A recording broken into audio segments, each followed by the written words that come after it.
The message arrived at the exact moment Elena Cruz was still convincing herself that the cracks in her marriage were nothing more than a passing winter. But when she lifted her head from the cinnamon-dusted countertop, the man who had just texted that he was stuck at work was sitting inside Marisol's house, leaning toward another woman who whispered into his ear with unmistakable intimacy. Her phone remained in her hand, the screen glowing like a thin cut between two worlds. In one world, Nathan Reed was the polished husband, the man who always knew exactly what to say, the one who had just sent her a gentle anniversary message that anyone would read as love. In the other world, the one unfolding beyond the glass partition between the office and the dining area, Nathan sat at a table near the window, his head tilted slightly as he listened to a woman whose presence softened his expression in a way Elena once believed belonged only to her. She didn't move for the first few seconds. Mornings at Marisol's house always began with the scent of melted butter, caramelized sugar, freshly brewed coffee, and the quiet clink of porcelain trays.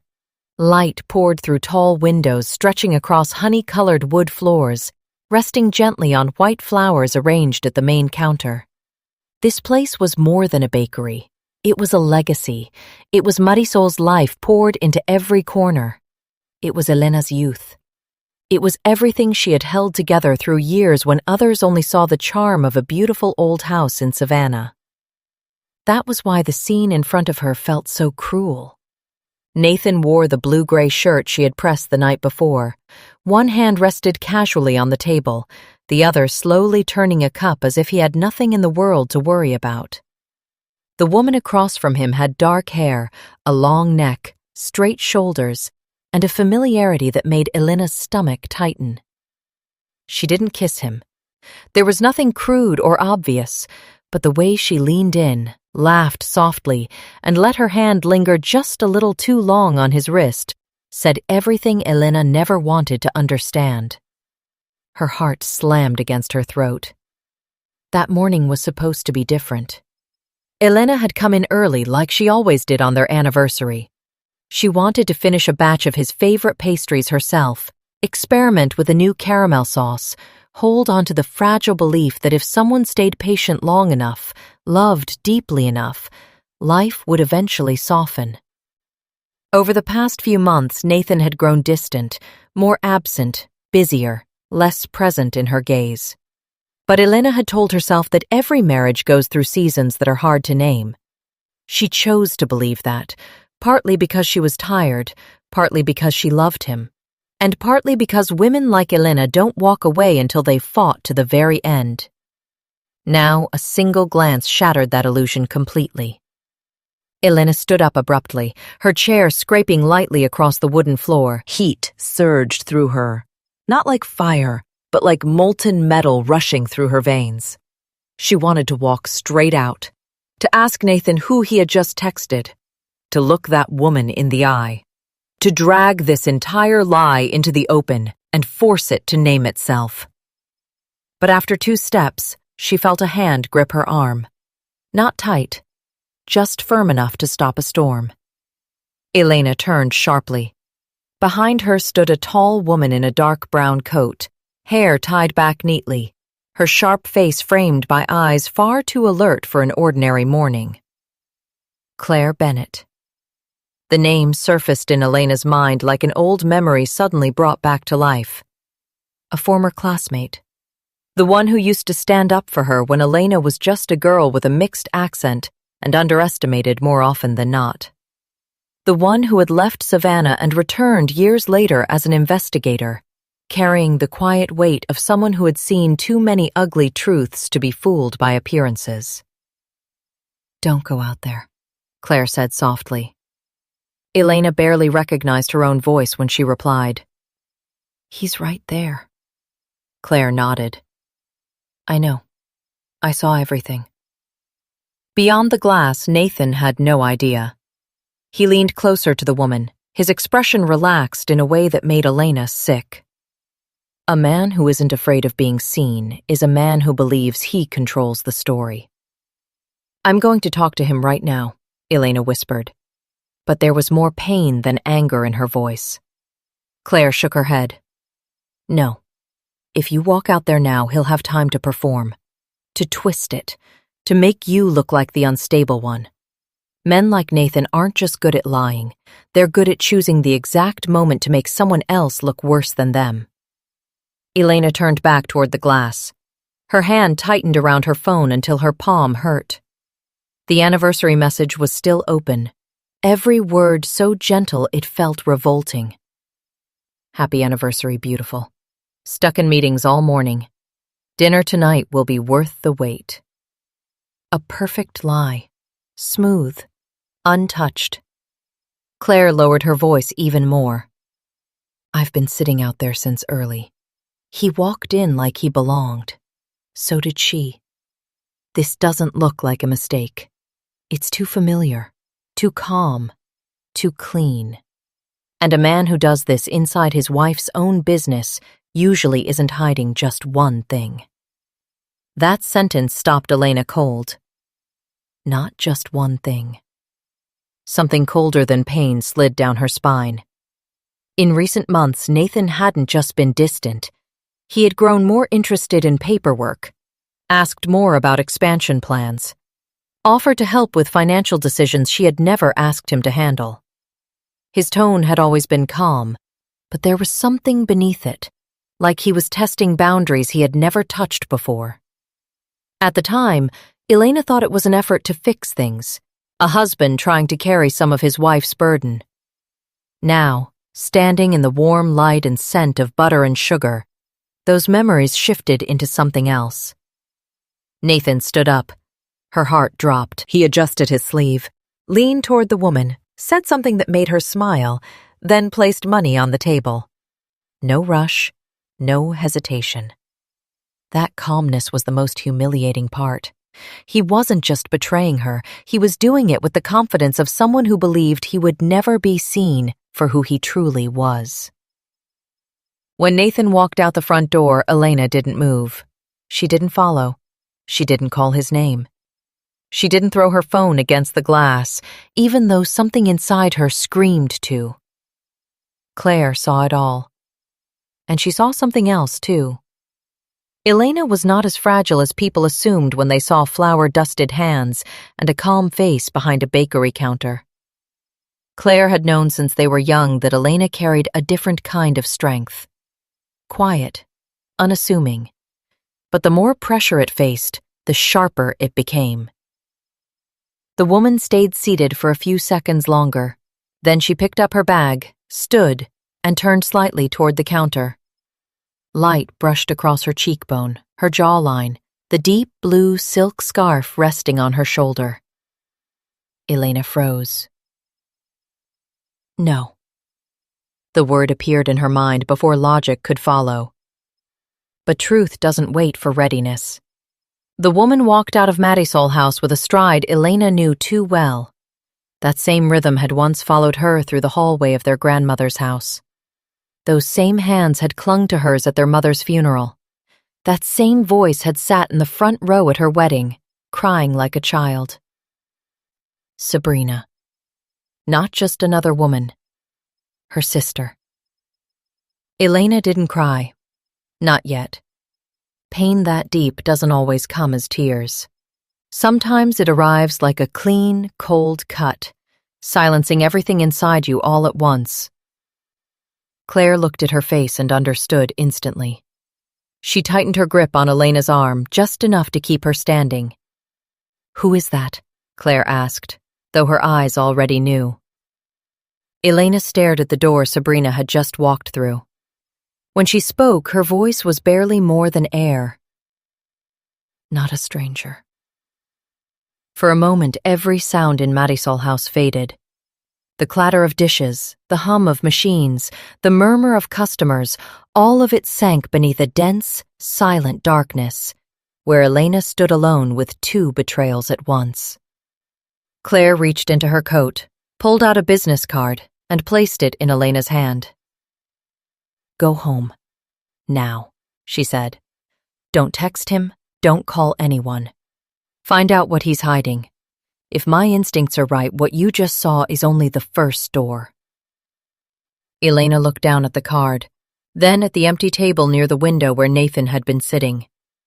A half-finished cup of coffee remained, a faint lipstick mark on the rim, like a cruel reminder that some truths don't appear suddenly.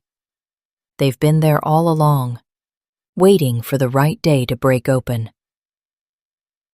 That morning, Elena had walked into Marisol house as a woman still trying to save her marriage. But when she stepped out of the small office behind the counter, she was someone else. Not a woman left behind. Not someone to be pitied, but the true owner of a legacy that others had just revealed their intention to touch. And in the very moment her heart was torn in two by her husband and her sister, something else awakened. For the first time, Elena understood that the most dangerous thing in her life wasn't betrayal. It was that the people who betrayed her had underestimated the woman they believed they could deceive. Elena left Marisol house without saying goodbye to anyone, without looking back, barely even feeling her feet touch the ground. Morning in Savannah was still beautiful, in a way that felt almost cruel. Thin sunlight stretched across old porches, moss-draped oaks stood still in the soft breeze. An elderly couple walked slowly along the opposite sidewalk, peaceful, as if nothing in the world had just broken. But inside Elena's chest, an entire world had cracked open, with a sound only she could hear. She drove through familiar streets with freezing hands and a mind that was far too clear. Some kinds of pain do not make you scream right away. They sharpen everything instead, until the truth becomes terrifyingly precise. Claire had been right. If Elena called Nathan now, if she texted Sabrina, if she let humiliation lead the way, they would have time. Time to erase traces, time to rewrite the story, time to turn her into a woman who was too emotional, too wounded, too easy to dismiss. Nathan Reed had always been good at that. He had always been good at making himself look reasonable. Their house sat on a quiet street in Ardsley Park, tucked behind magnolia trees and the white iron fence Nathan once called the perfect detail of the property. When Elena pulled in, everything looked exactly the same, clean in a way that almost felt offensive. Neat front steps, a soft gray-blue door, 2 perfectly trimmed potted plants. It all mirrored their marriage in the eyes of others. Polished, admired, empty from the inside. Elena let herself in with her key. The house was silent, the scent of polished wood, leftover vanilla candles from the night before, and the faint trace of Nathan's familiar cologne still lingered in the air. Their wedding photo hung in the hallway. Nathan in a black suit, looking at her with the same gaze she once believed she could rest her entire life inside. Elena in white, smiling as if fate had finally chosen to be gentle with her. She stopped in front of it for exactly 1 beat. Once she had believed that the things hung on walls were how people preserved happiness. Now she understood that sometimes they were just evidence of what people once believed, before they knew the truth. She didn't allow herself to linger. Nathan's office was at the end of the hallway on the 1st floor, beside a window overlooking the backyard. The door was slightly ajar. That detail alone caught her attention. Nathan was not careless with personal space, especially not in a place he considered his own. He had left in a hurry today. Too confident that Elena was still at Marisol house, busy, trusting, blind.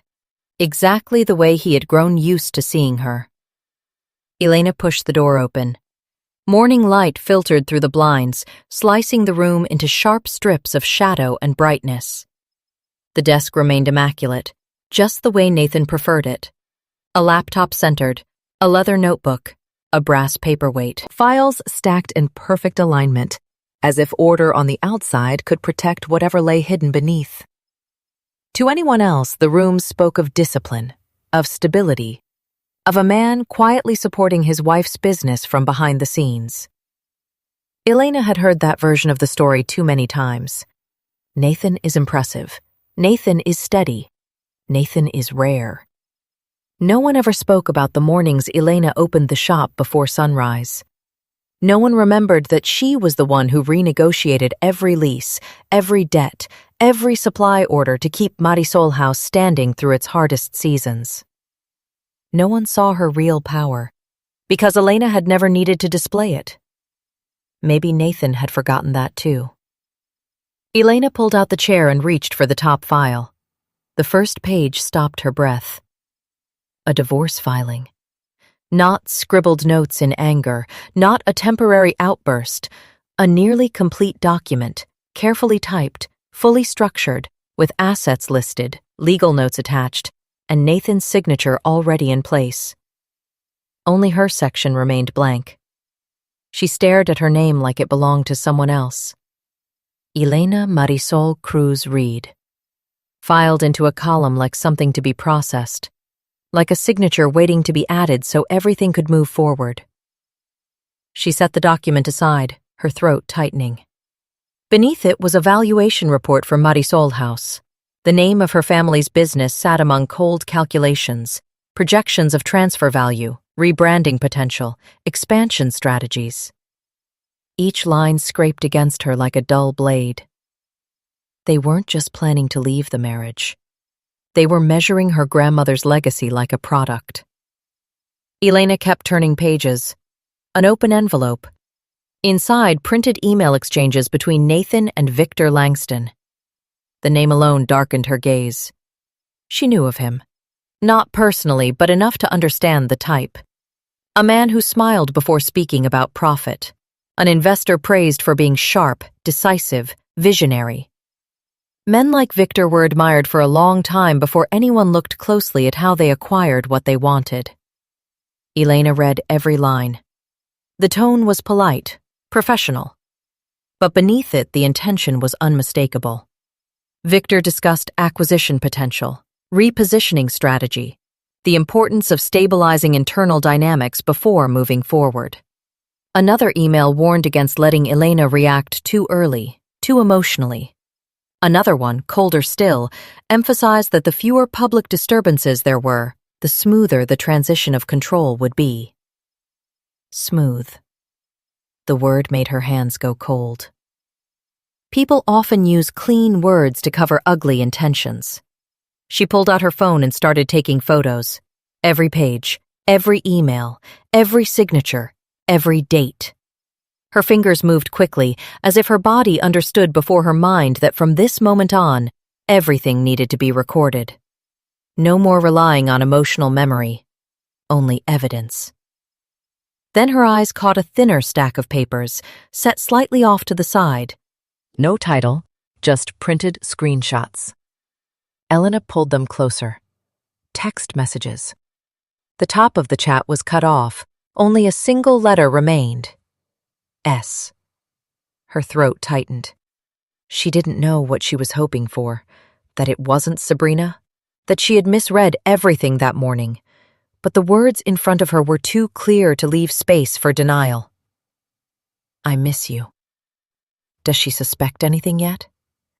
I texted her this morning. After this, we won't have to hide anymore. Another screenshot, another message. The more she read, the tighter something inside her pulled. Nathan's tone in these messages was softer, more intimate, more affectionate than anything he had said to her in months. He used gentle nicknames, made promises, built a future behind closed doors. Elena turned to the final page. Not a message, a contact photo. Slightly blurred but clear enough. A familiar profile, dark hair, a deep blue silk scarf. A smile Elena could recognize even in complete darkness. Sabrina Cruz. There was no room left for hope. No way to pretend that what she saw that morning was a misunderstanding. No way to call it a momentary lapse. No family left in the way she had once believed. Elena sat there for a long time. In Nathan's perfectly ordered room, she could hear her own heartbeat echoing like a knock from somewhere deep in the past. Sabrina. The little sister who once shared her bed during storms. The girl who clung to her hand at their mother's funeral. The one Elena had sacrificed so much to protect, to raise, to keep from breaking. After their mother died, Elena had promised herself that no matter what life took from her, she would hold on to what remained of her family. Now that promise lay shattered in front of her, scattered across printed pages and whispered words. The tears didn't come immediately. Pain this deep doesn't always arrive as tears. It comes as silence, as a stillness so complete that you can look at a familiar name and feel like you're staring into a wound shaped like your own childhood. Elena went through the pages again, slower this time, colder, and then she saw it. In one message, Nathan wrote that once everything was finalized, he would take her out of the city. In another, he implied that things would be easier once Elena no longer had the strength to resist what was coming. He never said it directly, never spelled it out. But it was enough for a new kind of fear to seep into her like cold water through fabric. This wasn't just an affair. This wasn't just a divorce. Marisol House was not just the setting. It was the target. Elena turned slowly toward the laptop in the center of the desk. Still closed, cold, controlled. Just like Nathan. There was more inside it. She could feel it. More than messages, more than printed emails, more than betrayal. Her intuition was no longer a whisper. It was certainty. Outside the window, the trees in the backyard swayed gently. The light had risen higher, but the room still felt dark, as if it held on to every secret Nathan had ever placed there. Elena set her phone down, then slowly reached for the laptop. The woman who walked into this room had carried the shock of a betrayed wife. The woman sitting here now had begun to see the structure of something far more dangerous. And the moment her fingers touched the lid, Elena understood one thing with absolute clarity.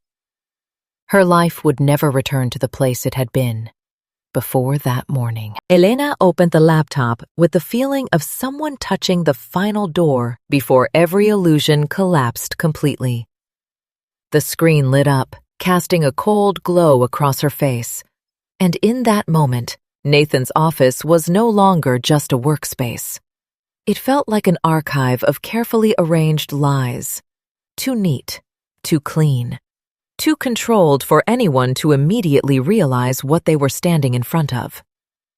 The password was not as difficult as Elena had once imagined. That realization tightened her chest more than guessing it correctly ever could. It meant Nathan had never expected her to come in here. Never truly believed the woman he lived with was sharp enough to see through the polished image he had built over the years. He had not only betrayed her, he had underestimated her. And in some quiet, humiliating way, that felt worse than the messages between him and Sabrina. The desktop background was an old photo of the Savannah River at sunset, a picture Elena had taken during a short trip right after their wedding. Nathan had used her memory as the backdrop for a hidden life. That detail alone sent a chill straight down her spine. She opened the inbox first. At a glance, it looked harmless, like thousands of other work inboxes.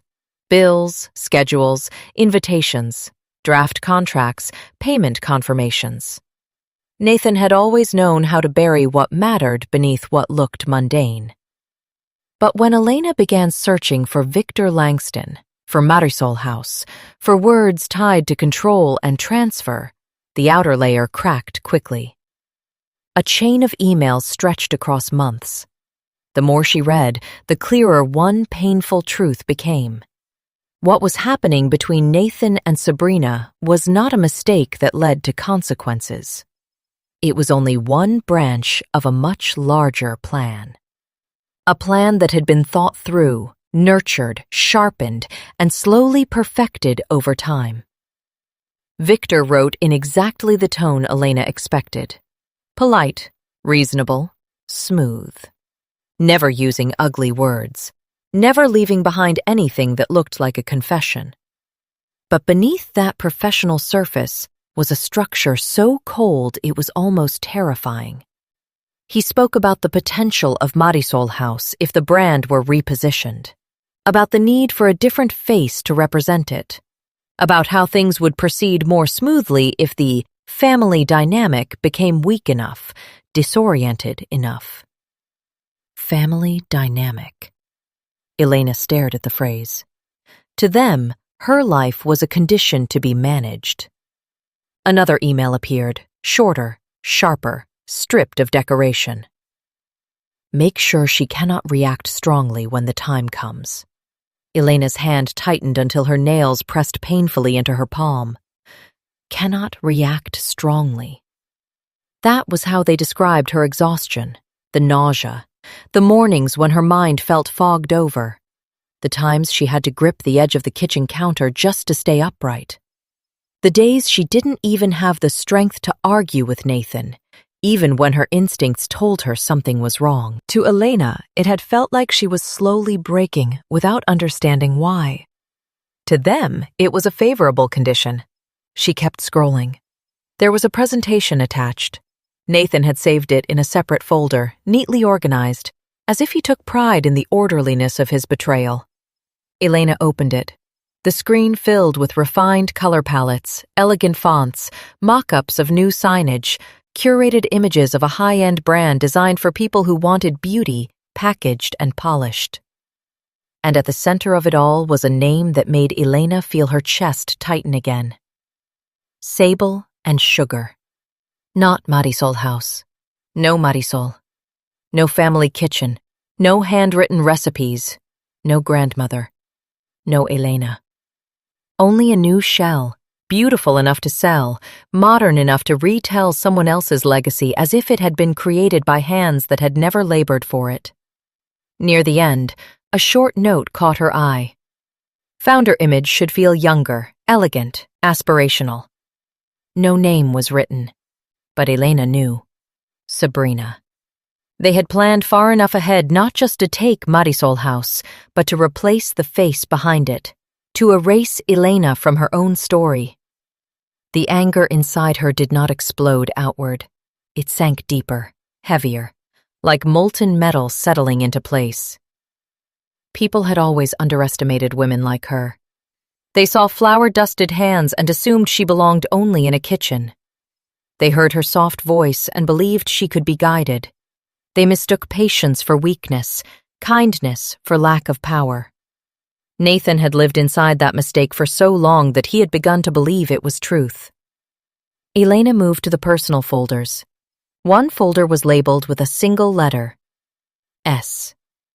Her breathing slowed, not out of hope, but out of instinct, the body bracing for something it already knew would hurt.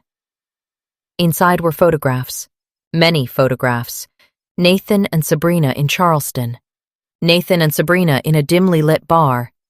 Nathan and Sabrina on Tybee Beach, standing too close to resemble anything appropriate. Nathan and Sabrina in front of an unfamiliar apartment, his hand resting at the small of her back with a possessiveness that felt far too natural. Nathan and Sabrina smiling at each other, as if the world had already forgiven them. Elena checked the dates. Not weeks, not a brief lapse, not a single mistake. A stretch of time long enough to build an entirely separate life. All that time, Elena had been opening Marisol House before sunrise, negotiating with suppliers, fixing accounting errors, keeping long-time staff through slow seasons, paying debts, smiling at regular customers, and telling herself that her husband's distance was just a phase she couldn't yet name. And during that same time, Nathan had been stepping out of that life, piece by piece, without making a sound. Not because he was exceptionally careful, but because Elena had loved him long enough to explain away every inconsistency. She closed her eyes for a moment, then opened the synced messaging app. Sabrina's name appeared clearly.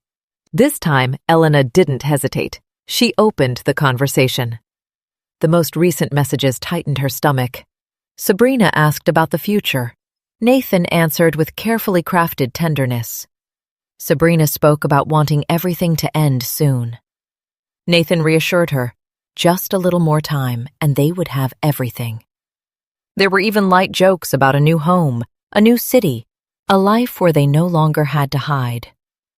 But what chilled Elena was not the affection. It was the control. Nathan wasn't just comforting Sabrina. He was guiding her, reassuring at the right moments, promising just enough, maintaining just enough distance to keep her exactly where he needed her. It didn't feel like love. It felt like manipulation. Elena scrolled further. An older exchange appeared. Sabrina asked, restless, whether Elena suspected anything. Nathan replied with a single line that made Elena's scalp prickle. She's too exhausted to put the pieces together. Elena pressed her hand to her lips to stop any sound from escaping. That was him. That was the real Nathan. Not a distant husband overwhelmed by work, not a man lost inside a struggling marriage, but someone standing calmly within the chaos he created, watching others sink and calling it progress. The more Elena read, the clearer it became. Sabrina did not hold the same place as Elena in Nathan's world. With Elena, he needed weakness. With Victor, he needed profit. With Sabrina, he needed blind trust. Each person had a role. Each one was given a different promise. Nathan didn't love anyone. He distributed versions of the future, tailored to serve his own ends. That realization hurt more than anger, because for one brief moment, Elena understood something even more disturbing than Sabrina's betrayal. Nathan understood every person around him well enough to bend their most vulnerable points to his will. An email in the corner of the screen caught her attention. It was buried among ordinary work messages, easy to overlook. She opened it. The message was short, but one line pulled her entire focus in. Make sure she gets worse before the gala. The gala. Elena lifted her gaze from the screen. In a few weeks, Marisol House would host its 10-year anniversary fundraiser. A major event, crowded, sponsors, local press, the community. Everyone who saw this place as part of Savannah's soul. Nathan had been the one who insisted she not cancel it, even as her condition worsened. He didn't want the event canceled. He wanted her to walk into it weaker. A cold realization spread through Elena. This was not just about divorce, not just about an affair, not just about taking the business. Something else was being prepared for that night. She didn't know everything yet, couldn't name it fully, but her instincts were already connecting the lines. Seeing Nathan with Sabrina that morning had been the first door. This room was the second. And beyond it, what waited for Elena was no longer just betrayal. Elena slowly closed the laptop for a moment, then opened it again. Not to retreat, but because she understood she had to continue. She could not be afraid of seeing the full truth. She could not stop halfway simply because what she had already seen was cruel enough.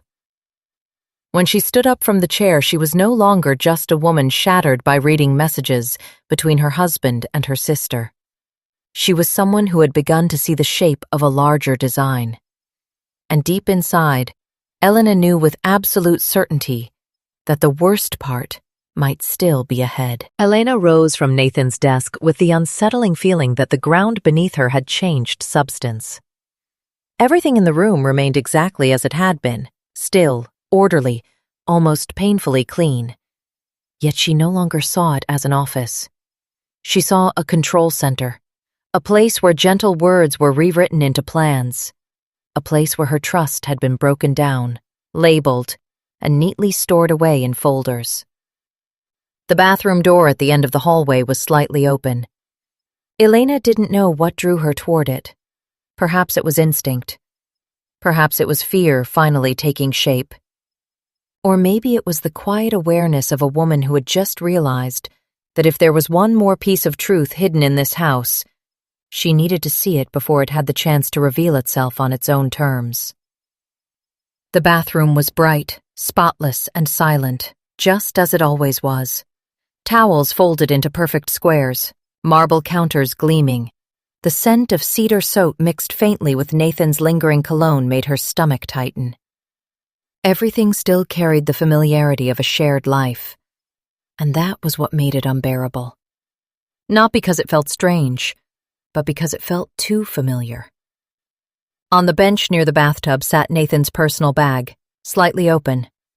Nathan was meticulous, almost obsessively so, when it came to his belongings. Everything had its place. Everything was kept closed, contained.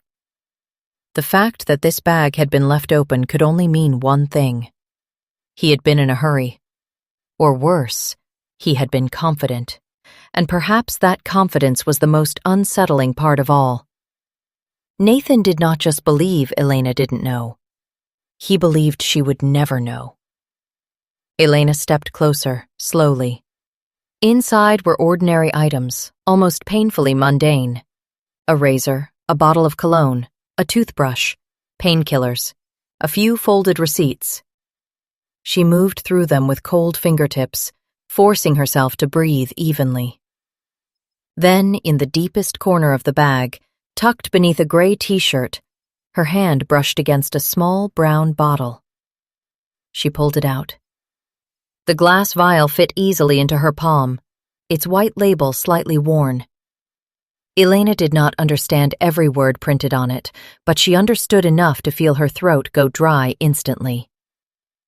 This was not something that appeared by accident among everyday belongings. Not something someone casually forgot after a routine purchase. It belonged to a darker place. A place Elena was not yet ready to name, but one her body recognized before her mind could catch up. She stared at it. And in that moment, every wave of exhaustion from the past months came rushing back. The mornings filled with nausea, the sudden cramps that left her breathless, the fog that settled over her mind, dulling her focus. The moments her body weakened without warning while she worked. The way Mara had looked at her, quietly asking if she was all right. The evenings Nathan spoke softly, urging her to rest, suggesting she was overworking herself.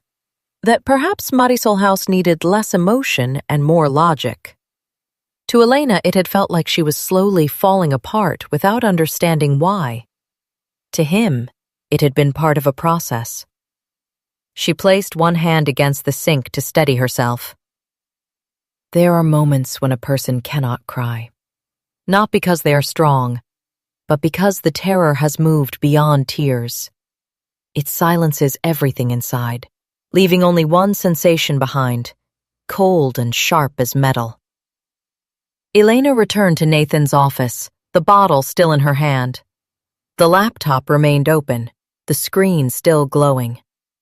She sat down, placed the bottle beside the keyboard, and opened the browsing history. She no longer cared about crossing boundaries. Nathan had already crossed all of them. The search entries appeared one after another, scattered at first glance, but together forming something unmistakable. Phrases about prolonged exhaustion. Phrases about reduced awareness, weakened response. Phrases about diminished cognitive clarity.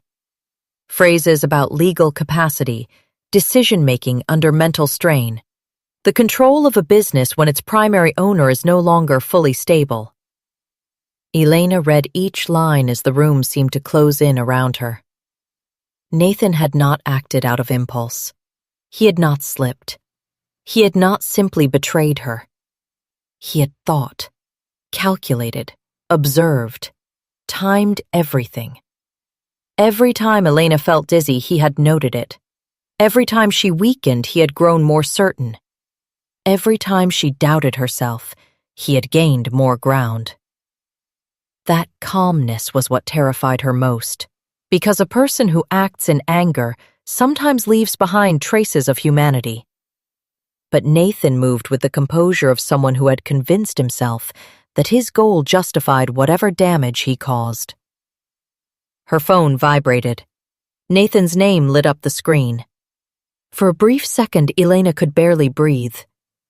Then something else rose within her. Not loud, not dramatic, just a sharp, absolute clarity. If Nathan was calling now, It meant he still believed everything was under control, and she needed to keep that illusion intact. She answered. His voice came through, warm, steady, exactly the kind of voice people trusted without question. "Are you okay, beautiful?" he asked. "You didn't reply this morning. I got a little worried." Elena stared at the screen showing his search history. She could hear the rush of blood in her ears. But when she spoke, her voice was calm, almost eerily so. "I'm just a bit tired. I think I've been working too much." There was a pause, very brief, but Elena caught it.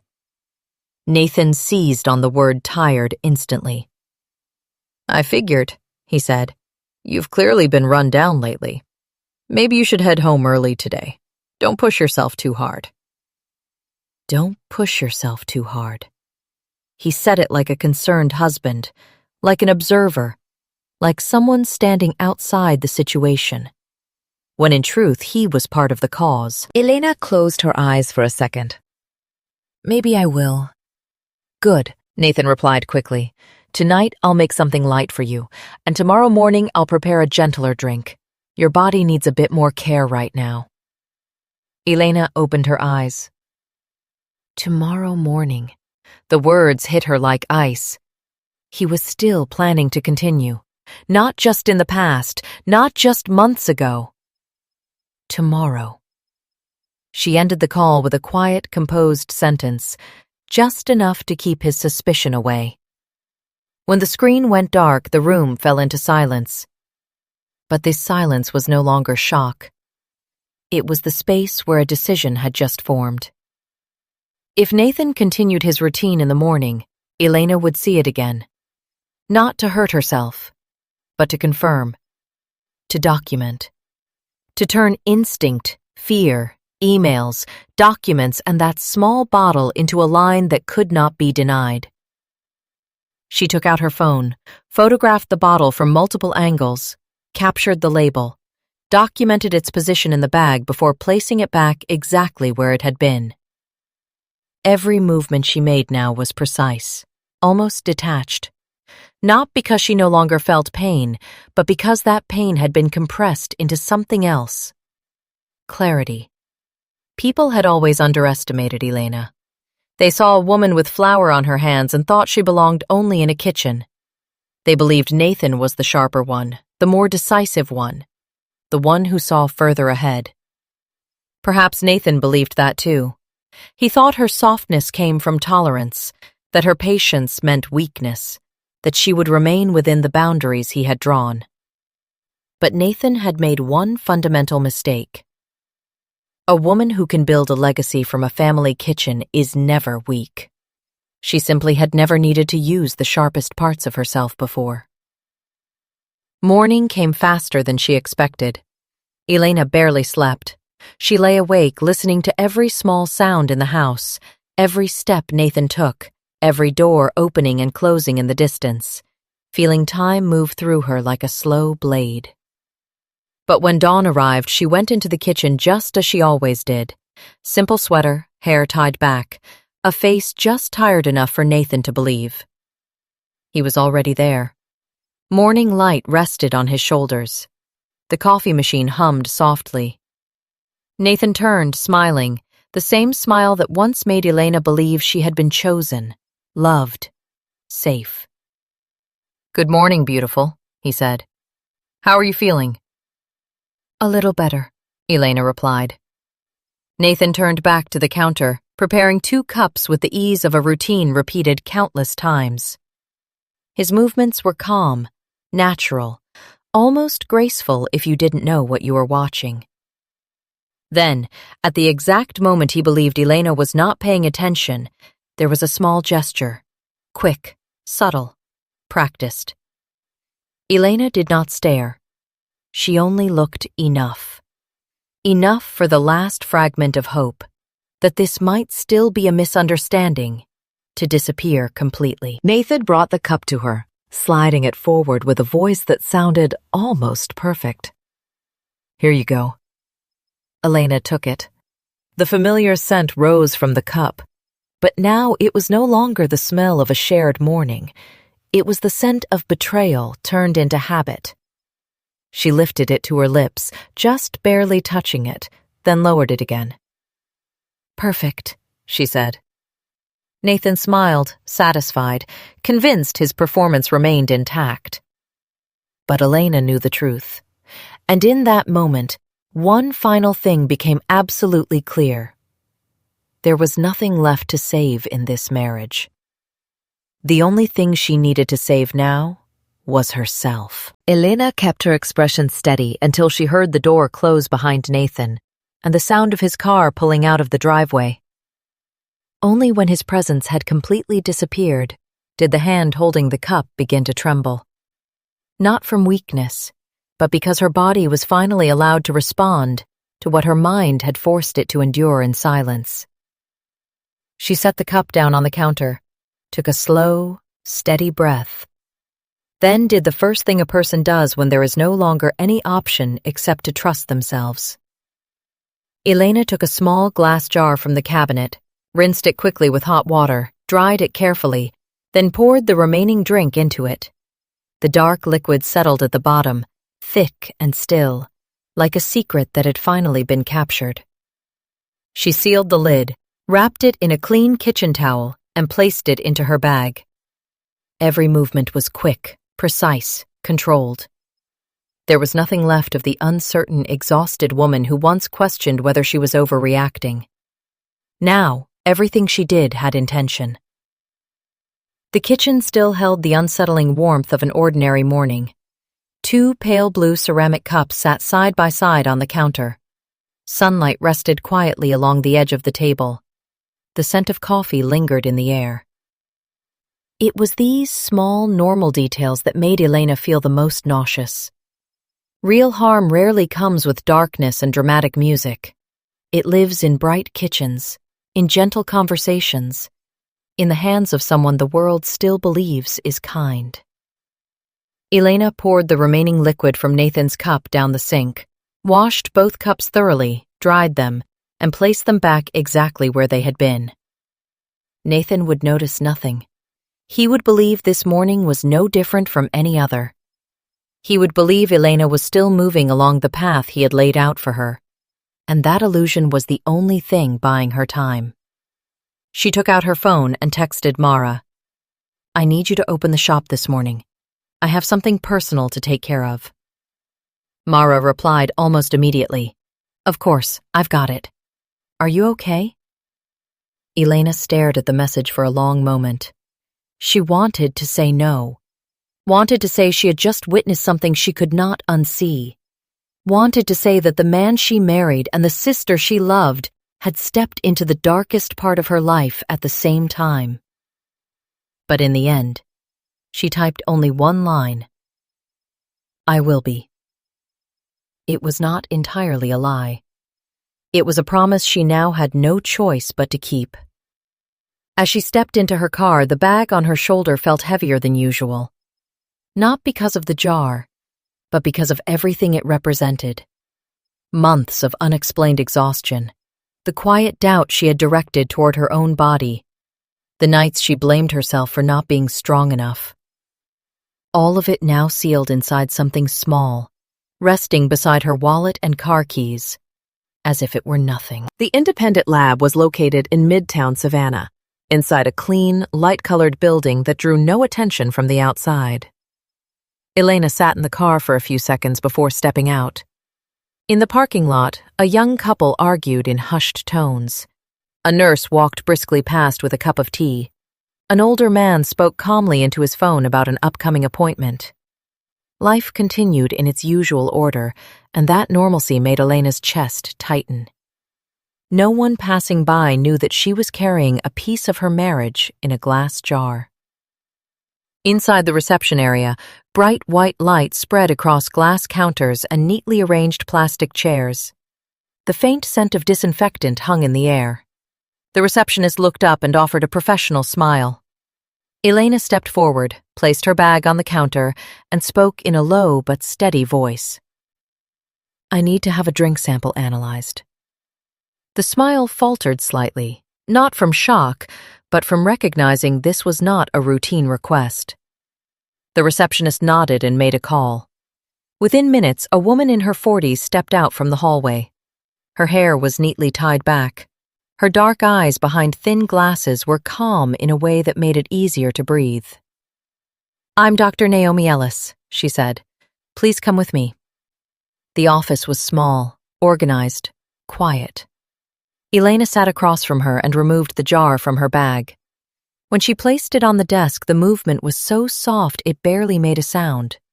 But Naomi looked at it with the kind of focus that understood she was receiving more than just a sample. "I need to know what's in this," Elena said. Naomi didn't touch the jar immediately. She studied Elena first, carefully, not with suspicion or pity, but with a quiet assessment of the weight behind her request. Only then did she put on gloves, lift the jar, and examine it under the light. "Where did this come from?" she asked. "My husband prepared it for me this morning."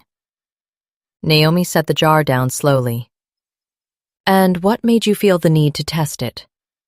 Elena had intended to answer briefly, but once she began, the words came faster than expected.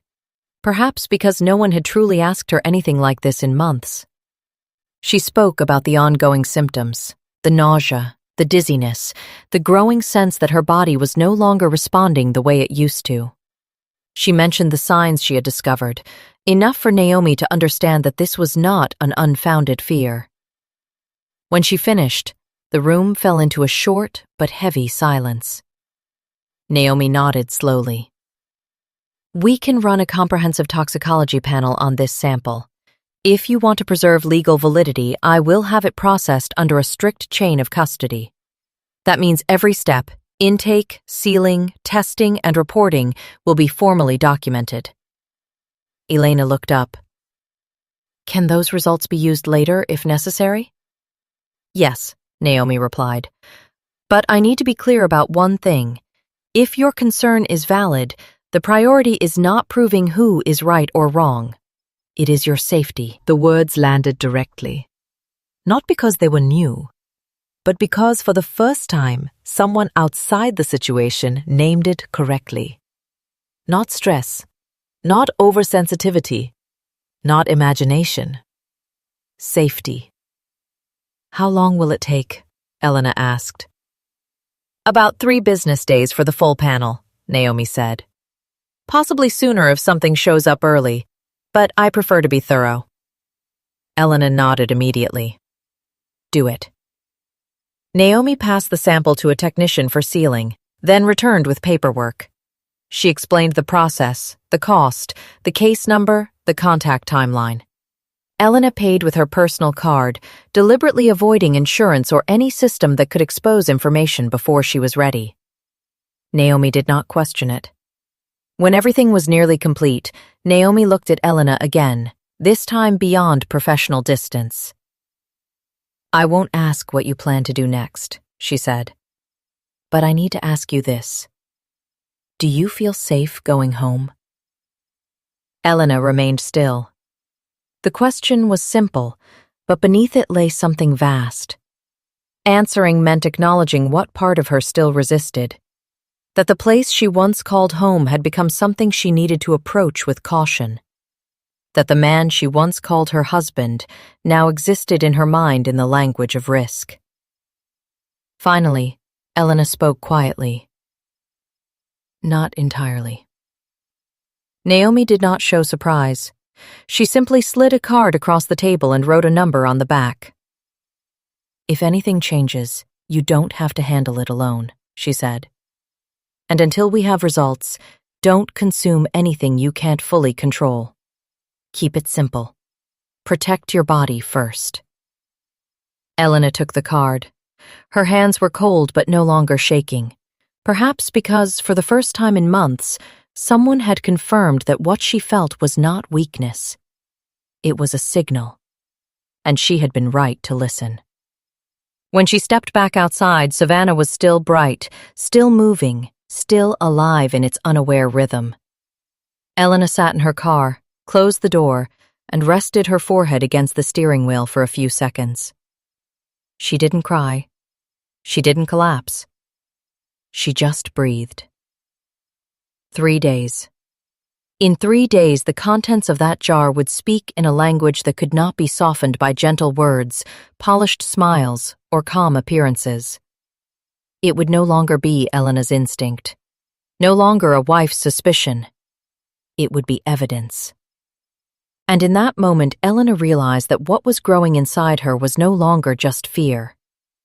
It was the awakening of someone who had been pushed to the edge, but had never truly been as weak as others believed. Elena sat in the car for a long time after leaving the lab. The parking lot in front of her continued with the ordinary motion of a savannah afternoon. A man carried his young daughter through the glass doors. A nurse walked past while scrolling on her phone. A delivery truck slowly backed into an empty space at the end of the row. The world outside knew nothing about the small glass jar resting in her bag, nothing about the emails waiting inside her phone, nothing about a life that had just been stripped of its beautiful facade. And that indifference made her feel exhausted down to the bone. But she didn't return to Marisol House. Something quiet pulled her in another direction, not toward the place filled with staff, regular customers, and the scent of cinnamon and melted butter, but somewhere deeper in her memory. She drove past oak-lined streets, past the small square where Marisol used to take her to buy fabric before every holiday, and stopped in front of her grandmother's old house. The house stood behind a row of low camellia bushes, the black iron gate still leaning slightly to the left, just as it had for years. After Marisol passed, Elena had kept everything almost unchanged, not because she wanted to live in the past, but because some houses are more than places to live. They hold the breath of the people who once filled them. They remember the way someone walked down the hallway, the way they opened windows, the way they stood in the kitchen and called your name in a voice no one else in the world could ever replicate. Elena stepped inside. The air was cooler than outside, layered with the scent of old wood, linen, cinnamon, and the faint perfume Marisol had worn for years. Light filtered through lace curtains, resting softly on polished floors and familiar furniture, with a stillness that felt almost sacred. The portrait of Marisol in the living room still looked down with that same expression, not too gentle, not too stern, just the gaze of a woman who had lived through enough loss to understand that love did not mean weakness. Elena stood in front of it for a long time. If her grandmother was still alive, Elena thought, she would not rush to hold her and cry. She would ask one short question.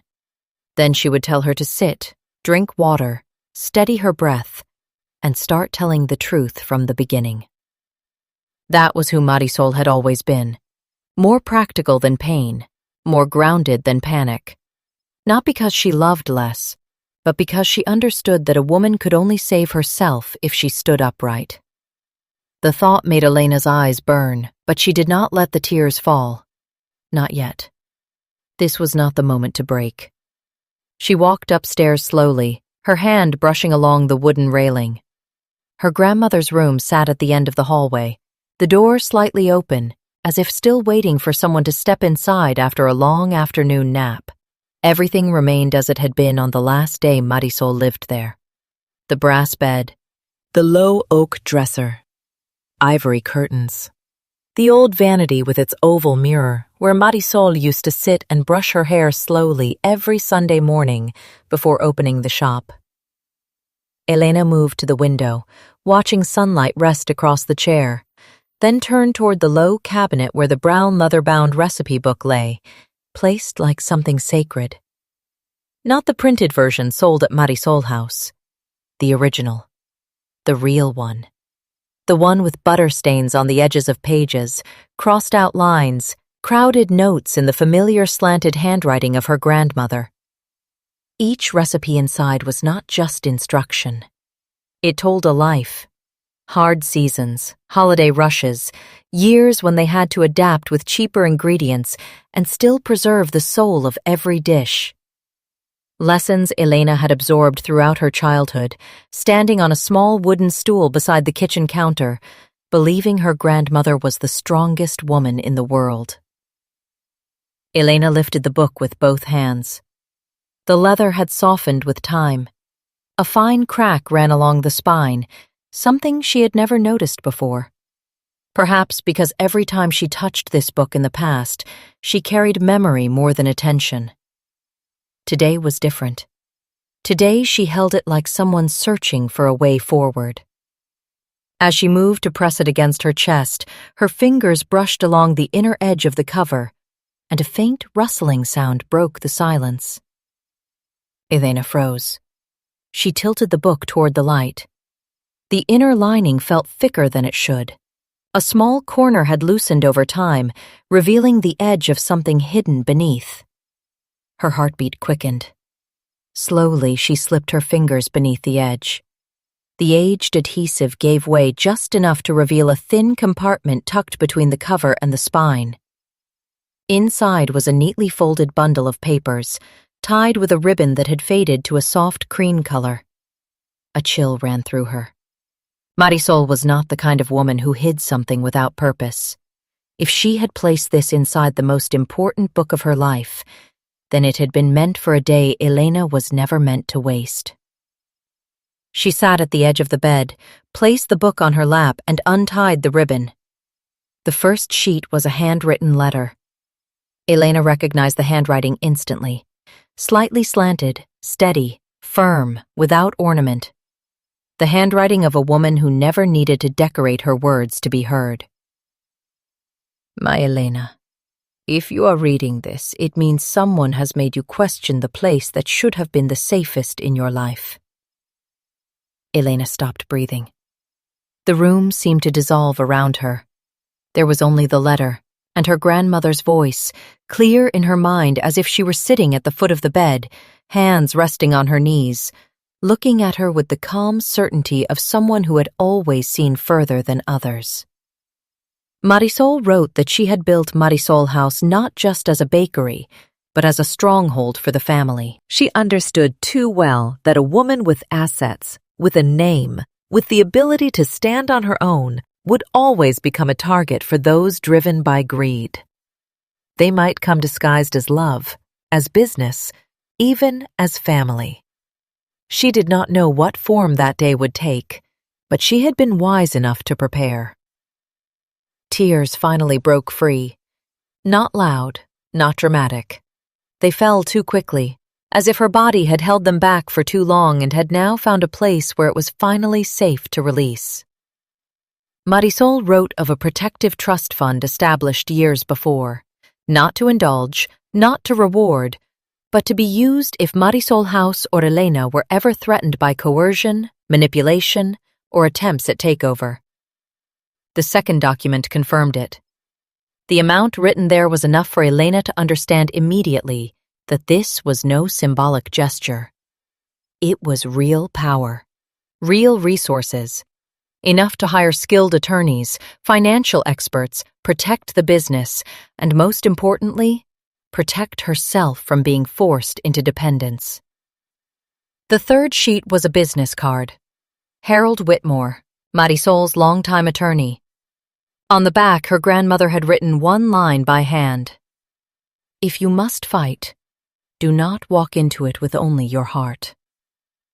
Elena let out a quiet, broken laugh through her tears, covering her mouth. Not because it was funny, but because it was so unmistakably her grandmother. Sharp, practical, loving in a way that demanded strength from the person being loved. She pressed the letter against her chest. For the first time that day, Elena did not feel alone. Not because the situation had become smaller. It hadn't. If anything, it had grown more dangerous with every piece she uncovered. But now she knew she was not stepping into this empty-handed. Marisol had seen further than Elena ever imagined. She had not only left behind recipes, a house, and a name. She had left behind a position. Elena wiped her tears and continued reading. There were documents outlining ownership rights, transfer conditions, legal protections tied to the family legacy in cases of coercion or fraud. Every page showed that Marisol had anticipated what Elena was only beginning to understand. that love was not always safe, that money could corrupt even those closest to you, that a woman must always keep a way out, not because she lacks trust, but because she understands her own worth too well to place it entirely in someone else's hands. The more Elena read, the more something inside her shifted. Since that morning, she had moved through shock, humiliation, disgust, and pain. But here, in her grandmother's room, with the letter resting in her lap and the quiet afternoon light lying across the bed, she reached something else. Purpose. Nathan believed she was just a trusting wife. Victor believed she was just a bakery owner too emotionally tied to her legacy.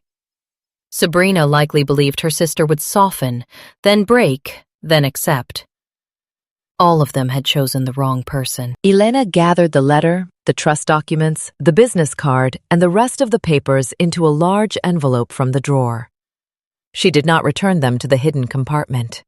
That moment had passed. This was no longer about keeping. It was about using. Before leaving, she turned back for one last look. The room was still quiet. The brass bed, the lace curtains, the old light, the scent of wood. But it no longer felt heavy. It had fulfilled its final purpose. Down on the front porch, Elena stood in the late afternoon sunlight, gripping the envelope, then pulled out her phone. She stared at the name on the card for a long moment before dialing. The line rang briefly. A calm, older voice answered. "Whitmore office. This is Harold." Elena took a deep breath. For the first time that day, her voice did not tremble. "My name is Elena Cruz. I am Marisol's granddaughter. I believe it's time I used what she left behind." There was a pause. Short, but enough for Elena to know the man on the other end understood exactly what those words meant. Then Harold replied, steady and direct. "I have been waiting for this call longer than I hoped. Come see me as soon as you can." Elena ended the call and looked up at the sky above the trees. That morning she had been a wife discovering betrayal. By the afternoon she had become the true heir to a battle. And this time, she would not walk into it with pain alone. The next morning, as Elena stepped into Savannah's historic district, the city appeared almost painfully beautiful, as if it no longer belonged to her. Red brick facades, wrought iron balconies, tall glass windows catching the soft, early light. Everything stood untouched, as though the order of the world had never been disturbed. But Elena understood now that some collapses make no sound. They simply leave a woman waking up in the same body with entirely different eyes. Harold Whitmore's office was on the second floor of an old building overlooking a cobblestone street, with a small bookstore and a shop selling antique maps below. The brass plaque outside the door was so simple it bordered on severe. It made no attempt to impress. It simply existed, steady, enduring. Much like the feeling Elena had the moment she stepped through the dark wooden door and into a narrow hallway lined with black and white photographs of old Savannah. She did not feel fear the way she expected. Or perhaps fear had moved too far beyond its original form to still be called by that name. What lived inside her now was colder, deeper, and far more defined. It was no longer the panic of a woman who had just discovered betrayal. It was the clarity of someone who finally understood exactly where she was standing. A secretary led Elena to the last office at the end of the hallway. The door opened, and Harold Whitmore was already rising from behind his desk. He was in his 60s, tall and lean, with silver hair brushed neatly back, thin framed glasses, and a well-cut gray suit that showed its age without losing its precision. Nothing about him felt excessive. Everything about Harold suggested the same truth. This was a man who had stood beside too many family secrets to ever be distracted by polite appearances. He stepped around the desk and extended his hand. "Elena Cruz," he said, his voice low and steady. "You resemble your grandmother more than you think." The words caught in Elena's throat, not because they softened her, but because after everything she had just lived through, this was the first time someone looked at her not as a collapsing wife, not as a fragile woman, not as someone pushed into a corner. Harold saw her as what she truly was: an heir. Elena sat in the leather chair across from his desk. The room was quiet, filled with the scent of polished wood, aged paper, and black coffee, creating an atmosphere that felt both dry and solid. She placed the envelope on the desk between them. Harold did not open it immediately. Instead, he looked directly at her. "Are you safe right now?" The question was short, unembellished, and because of that, it landed exactly where truth could not be avoided. Elena paused. If anyone else had asked, she might have answered out of habit, saying she was fine. But here, under the gaze of someone who had once stood beside Marisol, a lie would have felt like an insult. "Not entirely," she said. "But he doesn't know that I know." Harold gave a slight nod. "Good. His lack of awareness is your strongest advantage right now. Now show me everything." Elena opened the envelope, Marisol's letter, the trust fund confirmation, the old business card, the nearly completed divorce filing, the valuation documents for Marisol House, the emails between Nathan and Victor Langston, the screenshots of messages with Sabrina, the photo of the vial found in Nathan's bag, the lab receipt and case number. Each document was placed on the desk like a thin slice of the same truth. Harold put on his glasses, pulled the papers closer, and began reading. Slowly. Not because of age, but because every line was being positioned exactly where it belonged. Elena sat across from him, her hands clasped tightly in her lap, watching his expression shift page by page. The divorce filing did not surprise him. The valuation documents drew a slight furrow in his brow. The emails discussing how Elena needed to be weaker, less reactive, tightened his jaw. When he reached the image of the vial and the notes about prolonged symptoms, he looked up immediately. "When did these symptoms begin?" "A few months ago," Elena replied. "At first I thought it was just exhaustion from work, but it became stranger over time. Yesterday I saw him prepare my drink in a way that made it impossible to keep reassuring myself." Harold set his glasses down and leaned back. When he spoke again, his voice was lower, sharper.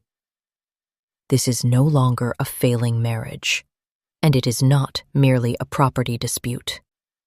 These documents show a deliberate pattern of manipulation, control of information, pressure applied over time, a gradual reshaping of how others perceive your capability, the creation of a situation where you could be removed from control of Marisol House. If the test results confirm your concern, the seriousness increases significantly." Hearing someone name the truth so precisely sent a chill through Elena, but at the same time it made the world feel less chaotic. Not because anything had become easier, but because it now had structure, logic, language stronger than fear. "What do I need to do?" she asked. Harold pulled a blank sheet of paper toward him and wrote 3 short lines, firm and decisive. "We need to do 3 things at the same time." He looked at her. "First, I will prepare an emergency filing to secure Marisol House. This means Nathan will not be able to quietly alter, transfer, represent, or reorganize control of the business before formal review." Elena inhaled slowly. That alone eased something in her chest. Marisol House was finally being spoken of as something to be protected, not something to be negotiated over like an asset.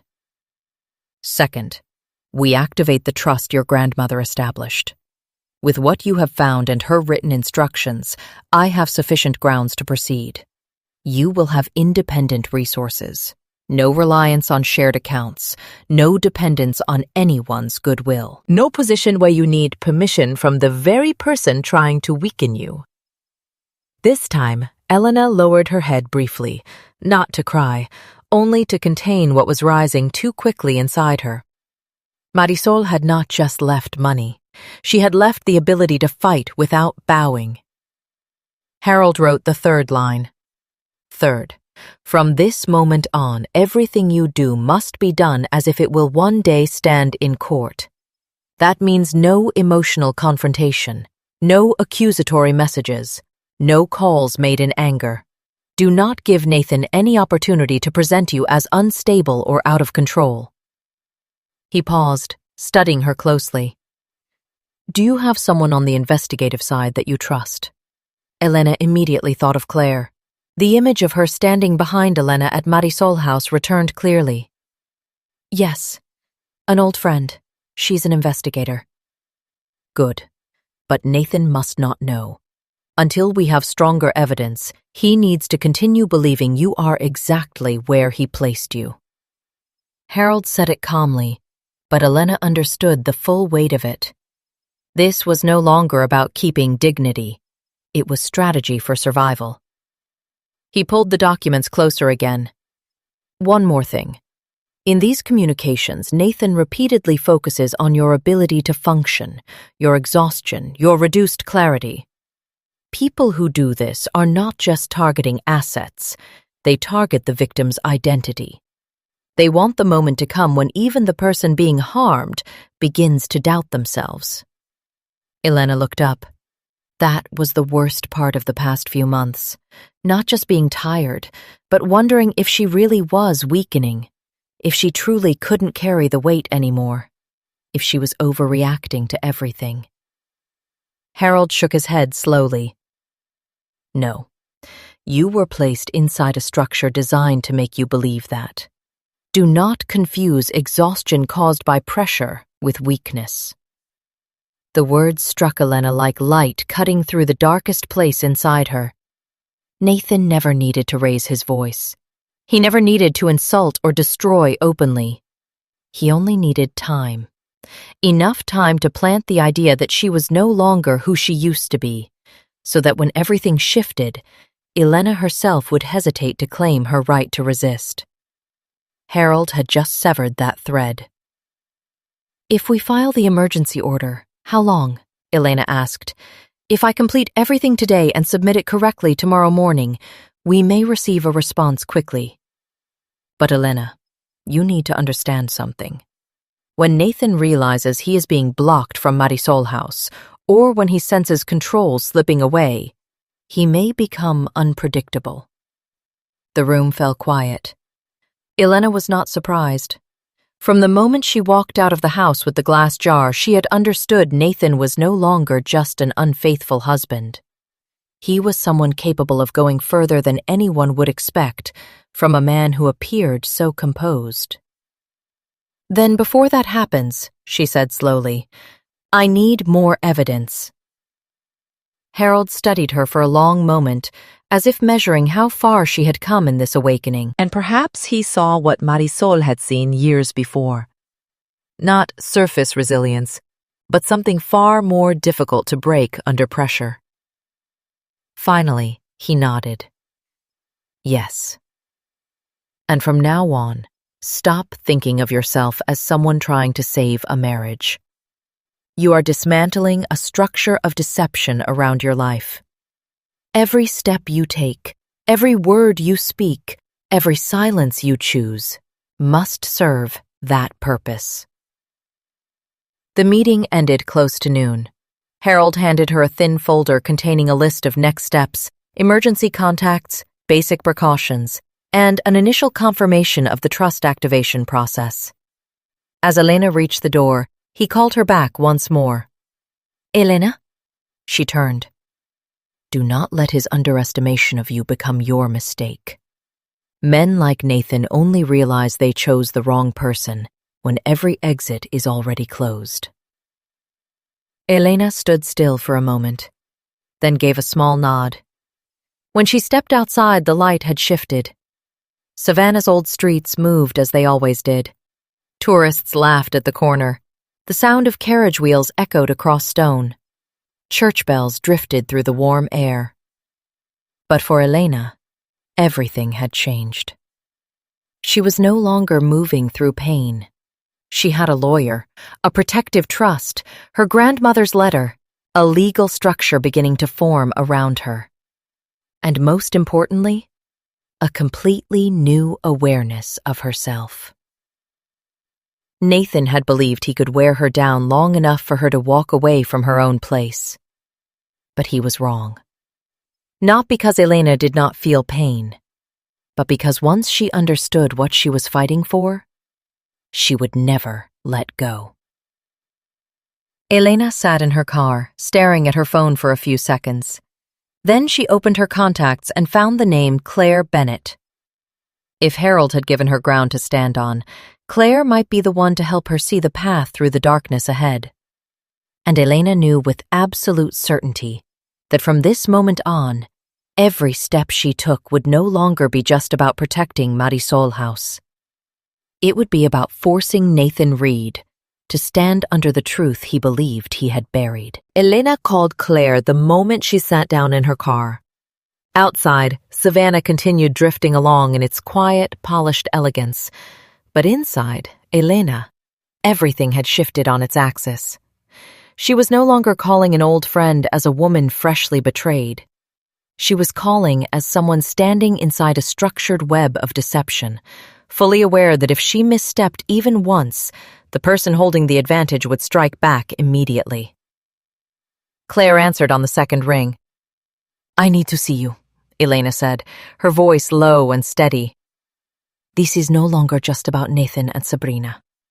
I have documents related to Marisol House, emails with Victor Langston, legal files, and enough signs to believe Nathan has been deliberately weakening me for months." There was a brief silence on the other end, just a fraction of a second. Then Claire spoke, without wasting time on unnecessary questions. "Do not go back to the shop yet. Do not call anyone else. Meet me in 15 minutes at the cafe on Abercorn Street. Quiet place, low visibility. And Elena, from now on, assume every step you take could become part of a file later." Those words stayed with Elena during the short drive. The cafe Claire chose sat inside a low, old house tucked behind a row of oak trees. Cream-colored curtains were drawn halfway, letting in just enough muted light for conversation without exposing anyone too clearly. Claire was already seated at a corner table. Her dark brown coat rested loosely over her shoulders. A cup of black tea sat in front of her, already cooled. There was nothing about her posture that suggested she was there to comfort a friend. Only the focus of an investigator who had recognized something serious in the very first sentence. Elena sat down, and Claire slid a glass of water toward her. "Start from the beginning," she said. Elena did. From the gentle morning message at Marisol House, from the sight of Nathan sitting with Sabrina behind the glass, from the documents in his office, from the emails with Victor Langston, from the private messages, from the jar she had just taken to be analyzed, from Marisol's letter, from her meeting with Harold Whitmore, from the realization that Nathan had been shaping her into a woman who was tired, uncertain, and easier to push out of her own position without creating any noise. Elena told everything, but not like someone unraveling in panic. She spoke like someone reconstructing the scene of her own life in front of a witness capable of seeing the connections. Claire rarely interrupted. She asked only what needed to be confirmed. Timeline, names, types of documents, Nathan's behavior, changes in Elena's health. Who had access to Marisol House? Her questions did not soften the story, but they gave Elena something different. A sense that what she was saying was not a nightmare or an overreaction. It was being translated into the language of verifiable truth. When Elena finished, Claire sat still for a few seconds, her pen resting on the open notebook in front of her. "All right," she said. "Listen to me carefully. First, you did the right thing by not confronting him directly. With someone like Nathan, an emotional reaction now would only give him more material to reshape the story. Second, until we have stronger evidence, you cannot let him know that you know. Not a single unusual message, not a noticeable shift in your behavior, not even a hint. Elena nodded. She already knew it was true, but hearing it spoken made it sharper. Her silence was no longer paralysis. It was strategy. Claire leaned slightly forward. Third, we need to understand how many layers Nathan is operating on. One with you, one with Victor, and one with Sabrina. Especially Sabrina, because there is an important possibility. Elena met her gaze. What possibility? Claire kept her tone calm. That Sabrina is not innocent, but she may not fully understand the entire picture. Someone can betray their family and still not realize the role they are playing in a larger plan. Nathan could be promising each person a different version of the future. Elena let out a quiet laugh, sharp as glass. Sabrina knows enough to turn her back on me. For me, that is already bad enough. I am not denying that, Claire replied. But her level of awareness could determine many things. How Nathan manipulates, what his real objective is, and how we dismantle this structure. Elena fell silent. That was the part that hurt in a different way. Not because she wanted to protect Sabrina, but because somewhere deep inside, a small part of her still resisted the idea that her sister could have gone that far into darkness. Not to forgive, just not ready to name the full extent of that cruelty. Claire continued. We need more direct evidence. Emails and documents are strong, but not enough to close every argument.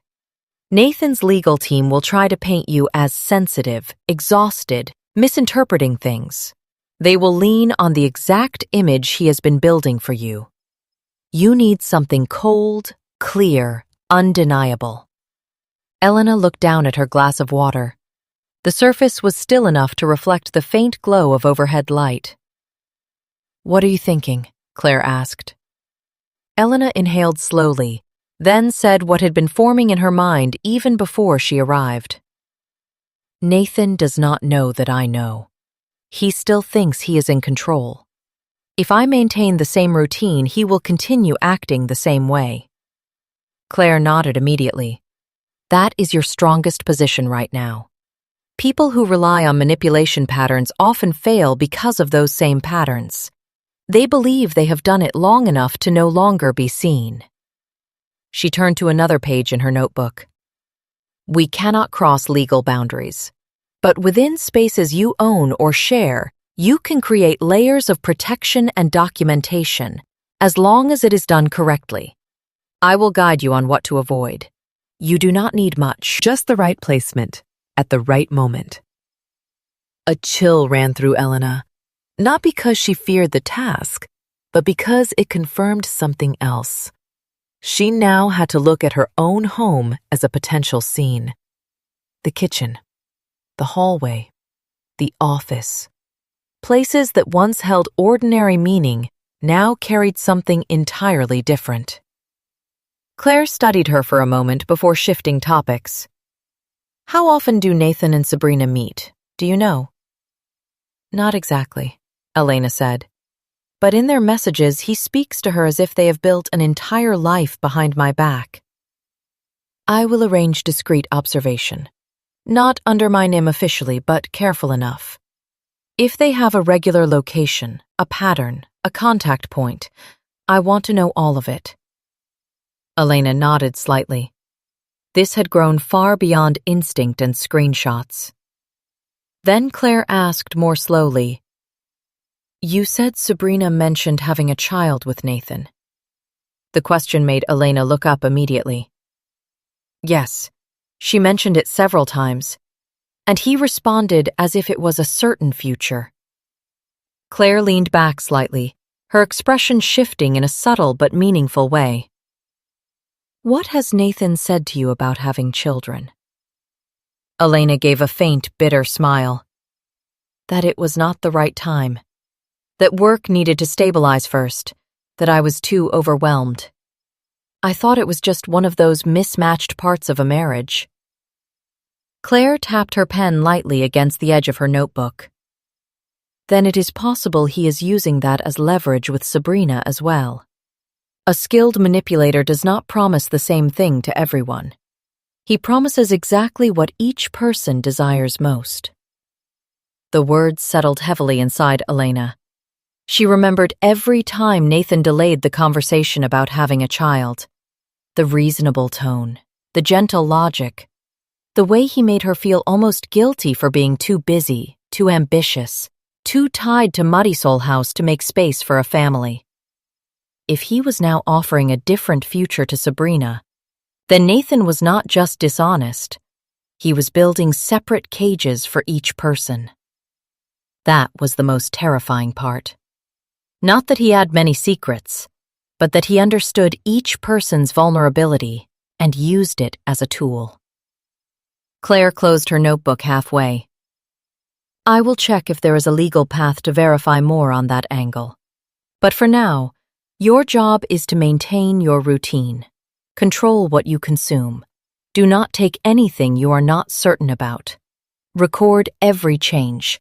And observe Nathan as someone who no longer has the right to your innocence. Elena realized she had straightened her posture.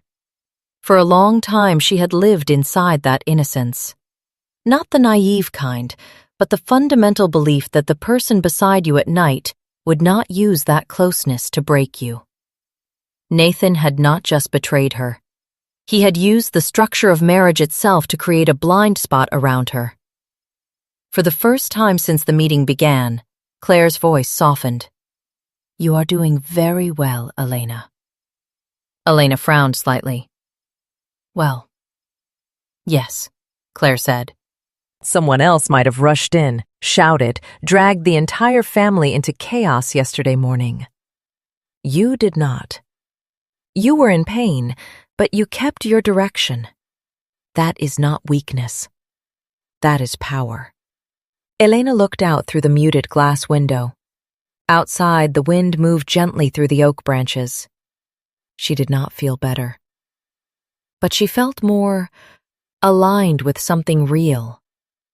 For months, Nathan had been teaching her to see her exhaustion as proof of weakness.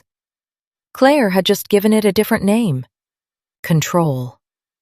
As the meeting ended, Claire tore a small sheet from her notebook, wrote down a personal number, and slid it across the table. If anything changes, call me immediately. If you feel unsafe, do not try to be strong.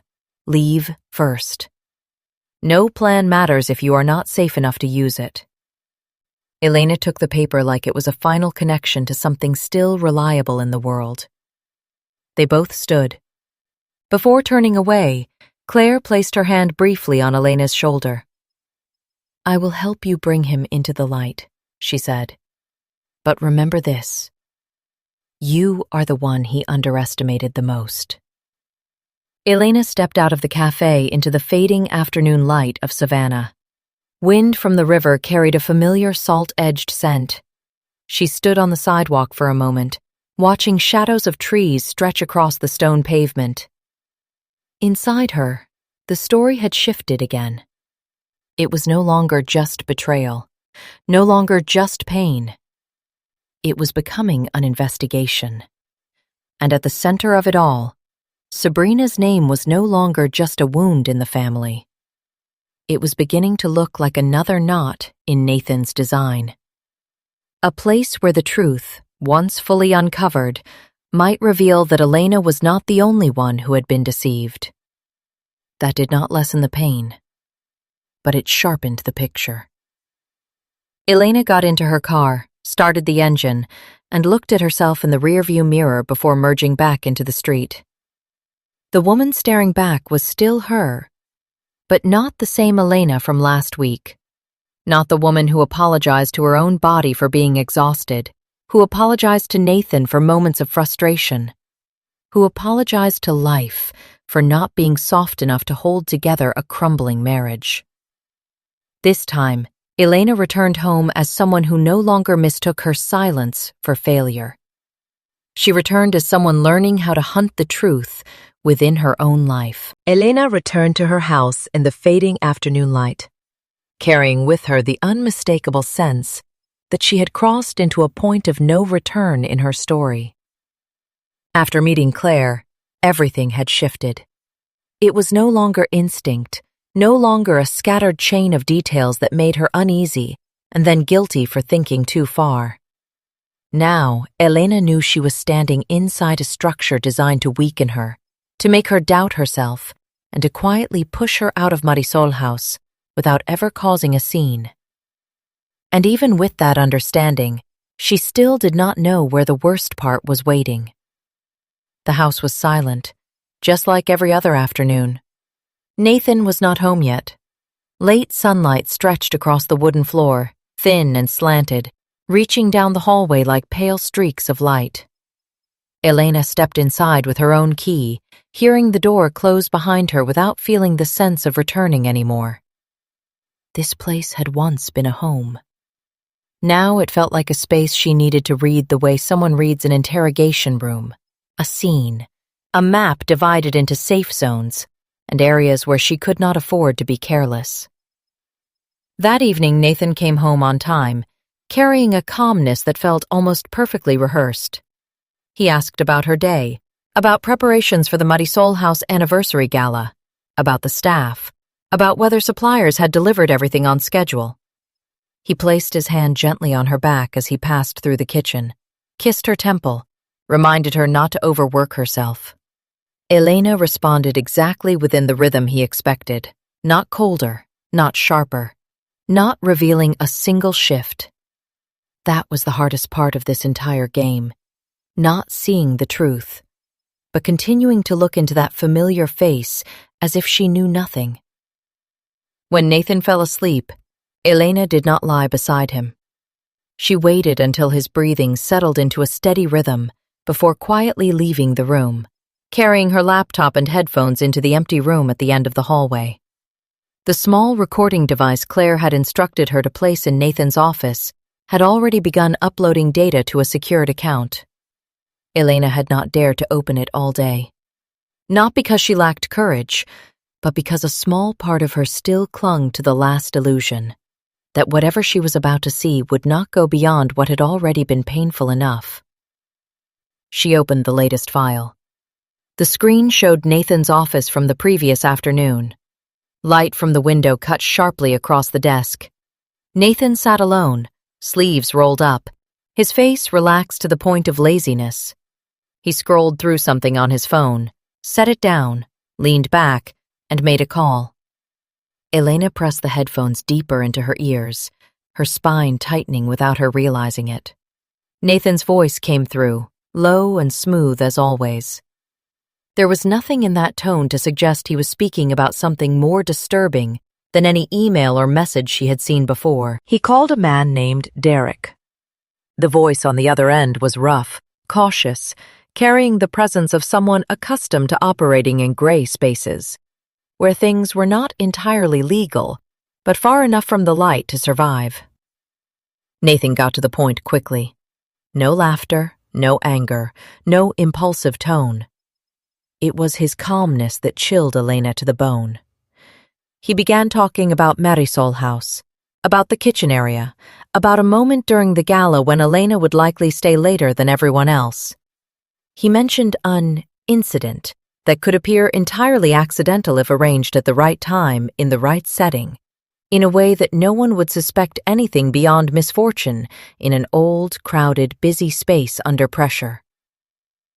Elena did not move. Nathan did not describe technical details. He did not need to. The horror lay in the unmistakable intention beneath every word. He was looking for a way to turn Marisol House into a place where Elena could be removed from this life under a believable cover. An accident. A tragedy. A piece of news the city would talk about for a few days before everything continued as if nothing had happened beyond a sorrowful loss. Derek stayed silent for a long moment before speaking. His tone was no longer neutral. It lowered, weighed down as if he had just realized the conversation had crossed beyond ordinary risk. He asked indirectly, carefully, but clearly trying to confirm something he himself did not want to hear. Nathan did not avoid it. He said he did not need a simple shock. He needed an outcome where Elena would no longer have the chance to return to her position. No chance to step out of the situation in a way that could disrupt the future he had been preparing in silence. Elena pulled one side of her headphones off instinctively, then put it back on. She needed to be certain she had not misheard. But she had not. Nathan was speaking about her disappearance the way someone discusses a necessary step in a financial plan. No emotion, no hesitation, no trace of anything resembling conscience. Derek said he needed time to think.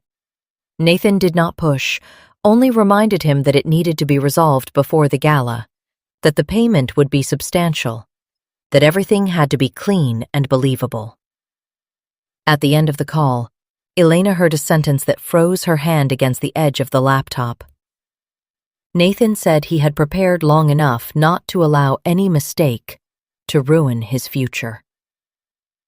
His future. Not theirs, not the family, not Sabrina, not Marisol House, only his. Elena stopped the video. The room was so quiet she could hear her own heartbeat. It no longer raced in panic. It struck slowly, heavily, painfully, as if her body were sealing the final nails into the coffin of every illusion she had ever held. Nathan had not just betrayed her, not just tried to push her out of Marisol House, not just used her weakening state as a tool. He had gone further than all of it. For a brief moment, Elena thought she would break into tears. But the emotion passed through her in a different form. Not soft, not shattered. A cold emptiness opened inside her, and within it, something hardened. She picked up her phone and texted Claire just 4 words. "I have a recording." The reply came almost immediately. "Call me now." Elena pressed call. Claire answered instantly, clearly still awake, waiting. Elena did not greet her, did not circle around the point, only spoke directly, precisely, as if each sentence had to reach its destination before emotion could interfere. Claire did not interrupt until Elena repeated the core of the conversation she had just heard. There was a brief silence. Then Claire spoke, her voice now entirely that of an investigator. "Save that recording in at least 3 places. 1 on a secure account, 1 on an external device. Send 1 immediately to Harold. Tonight, do not stay close to Nathan if you do not feel safe. And listen carefully. From this moment on, everything has changed. This is no longer manipulation or pressure. This is a deliberate plan, and you cannot afford to underestimate any shift from here on." Elena did exactly as she was told. She saved the file to a secure cloud account, downloaded another copy onto a small external drive, sent one to Harold through the private address he had instructed her to use only in urgent situations. Each action felt like placing another lock between her and Nathan's intentions. When she finished, Elena sat in the dark for a long time. In the next room, Nathan was still asleep. He did not know that his smooth voice had just become evidence, did not know that the woman he believed was fading into exhaustion had begun gathering every piece of her strength, did not know that from this night forward, every step he took toward his future would only accelerate the moment he would be pulled into the light. Elena stood, locked the door of the empty room from the inside, then leaned her back against it for a moment. She did not want to lie beside Nathan for another second, not because she feared what he might do that night, but because after hearing him speak, in his own voice, about removing her from this life. Elena understood that she no longer existed beside him in any version of a marriage. That night, she did not sleep. But she did not tremble anymore. Because for the first time, Nathan had left behind something that even he could not smooth over with charm or composure. A real piece of evidence. Clear, cold, and in the absolute stillness of the house that had once been her home, Elena knew one thing with certainty. Nathan Reed had not only chosen the wrong person to betray, he had chosen the wrong person to push into the dark. The next morning, Elena woke before the alarm had a chance to ring, not because she had rested enough, but because her body had stopped expecting an ordinary morning. Early light slipped through the narrow gap in the curtains, drawing a thin line across the wooden floor. For a moment, Elena lay still, listening to Nathan's steady breathing beside her, and realized what had completely changed. She was no longer afraid of him, in the way she had been the night before. The fear had transformed. It was no longer the panic of someone who had just discovered a threat. It had become the cold clarity of someone who understood exactly how the other person thought, what he believed, and what he was preparing. Nathan lay there, his back turned toward her, as if nothing existed between them but a small distance across a wide bed. But Elena knew that distance now ran deeper than anything that had come before. She slipped out of bed so quietly it was almost soundless. In the kitchen, everything remained exactly the same. Cups, the coffee machine, the faint scent of coffee still lingering in the air.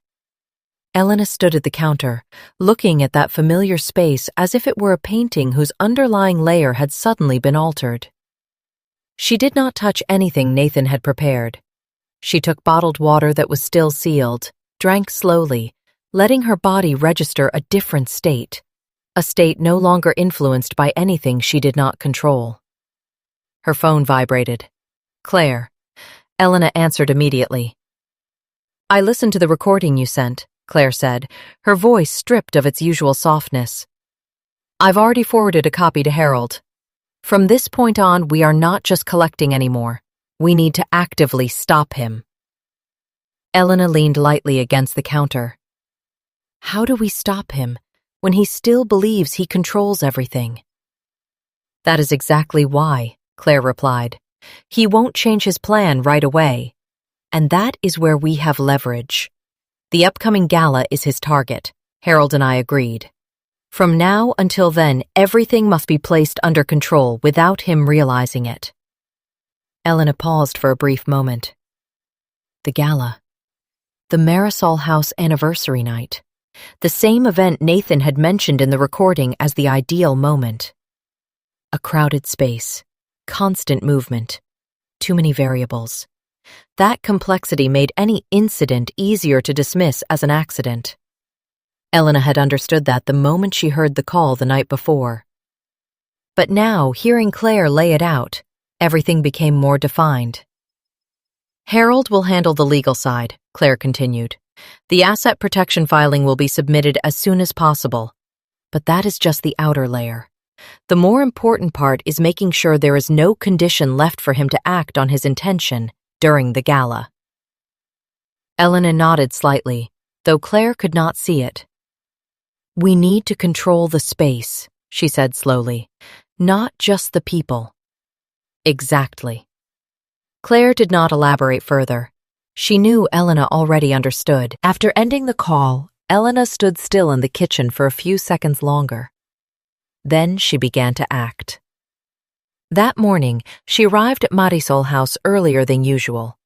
Not to bake, not to check orders, but to look at the entire space with different eyes. She moved through it slowly, from the front entrance across the service area, into the kitchen, then out to the back where staff usually moved in and out. Every corner carried memory. This table was where Marisol had once taught her how to cut dough evenly. That shelf was where Elena and Mara had eaten hurriedly during the busiest winter days.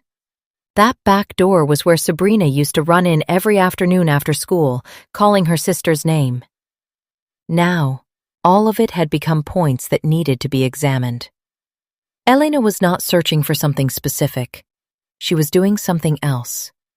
She was learning the space again, this time not as its creator, but as its protector. Mara arrived not long after. She stopped when she saw Elena standing in the middle of the kitchen, her gaze different from any other day. "You're here early," Mara said. "Are you okay?"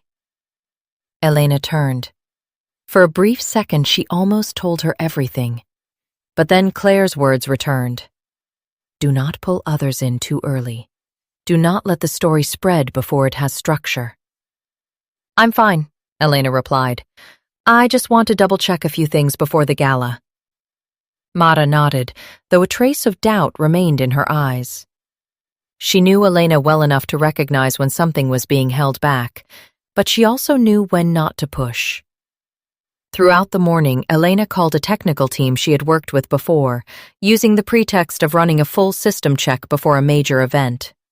She did not need to explain the real reason. It was enough to ensure that everything related to operations, safety, and control was thoroughly reviewed.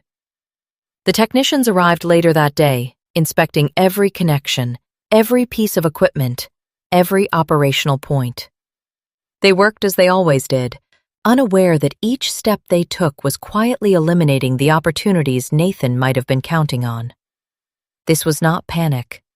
It was closing doors before someone else could step through them. In the afternoon, Harold called. "I received the recording," he said. "This is what we needed. I have already begun coordinating with a specialist to ensure it is handled properly. And Elena, you need to understand this clearly. From now on, everything you do is building a complete case." Elena stood by the small office window, looking out at the service area slowly filling with customers. "I've started securing Marisol House," she said, "at least in terms of space." "Good," Harold replied. "Keep it within your control. Do not give Nathan any opportunity to interfere with critical operations before the gala." A short pause. Then Harold spoke again, slower this time. "And prepare yourself. When his plan does not unfold as expected, he will realize something has changed." When that happens, his response may not be the same as before. Elena closed her eyes briefly. She had already thought about that. Nathan controlled everything through calmness. But that calmness existed because he believed he held power. If that power began to slip, he would no longer be the man she once knew. And that could be dangerous in a different way. "I understand," Elena said. When the call ended, she turned back to look at the room. Marisol House was still the same. Light, the scent of baked goods, voices of customers, the sound of cups touching. But beneath that layer of normalcy, something else was forming. A confrontation. Not loud, not rushed. Without warning, only precise steps. That evening when Nathan returned home, he behaved as he always did, asking questions, showing concern, offering to help with the gala, even telling Elena how proud he was of what she had built with Marisol House. Elena looked at him, and for the first time, she did not try to find the man she once loved within that face. She saw only someone speaking words that had already been calculated. And in that moment, Elena understood the final thing she needed to protect.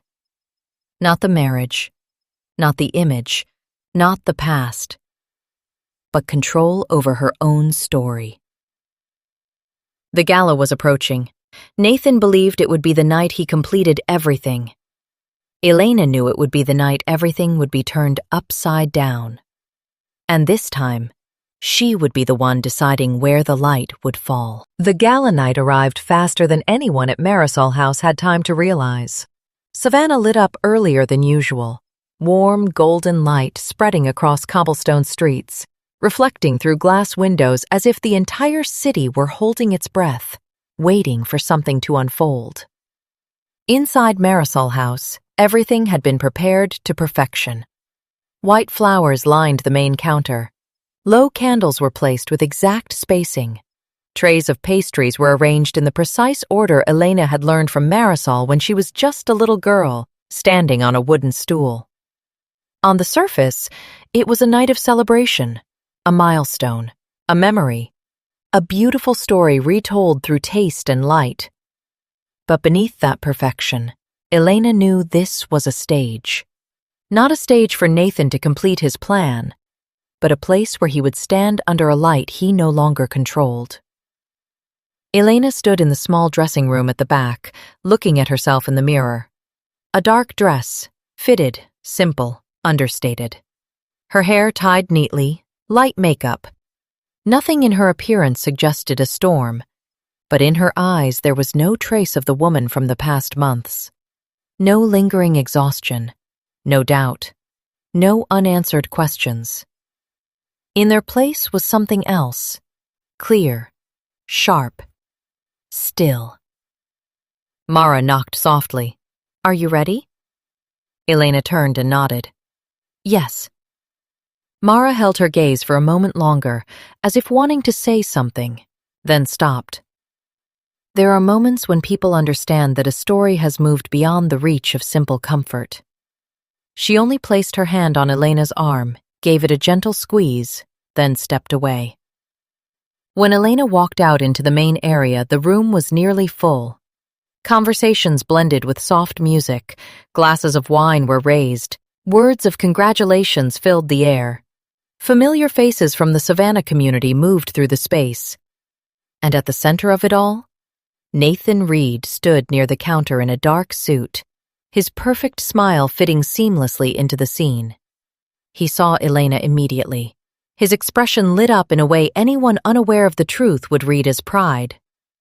"Elena," he said, stepping closer, his voice warm, gentle. "You look incredible." Elena smiled. "Thank you." They stood side by side like a perfect couple. Guests looked at them, nodding, whispering. No one in the room knew that the distance between them could no longer be measured in steps. It was measured in a truth only one of them fully held. Victor Langston arrived shortly after. He entered with the composure of a man accustomed to being welcomed, polished, confident, completely unaware that he was stepping into a space that no longer belonged to him. When his eyes met Elena's, he gave a slight nod, a professional smile. "Elena." "Victor." Nothing more was needed. Across the room, Sabrina stood with a group of acquaintances, wearing a light-colored dress, her expression carrying a trace of unease she could not fully hide. When she saw Elena, she faltered for the briefest second. Then she smiled, as if nothing had happened. But Elena saw it. Sabrina was not entirely calm. Perhaps instinct. Perhaps something in Nathan's behavior had shifted. Or perhaps, deep down, she knew what was unfolding could not remain hidden forever. Elena took a slow breath. This was the moment.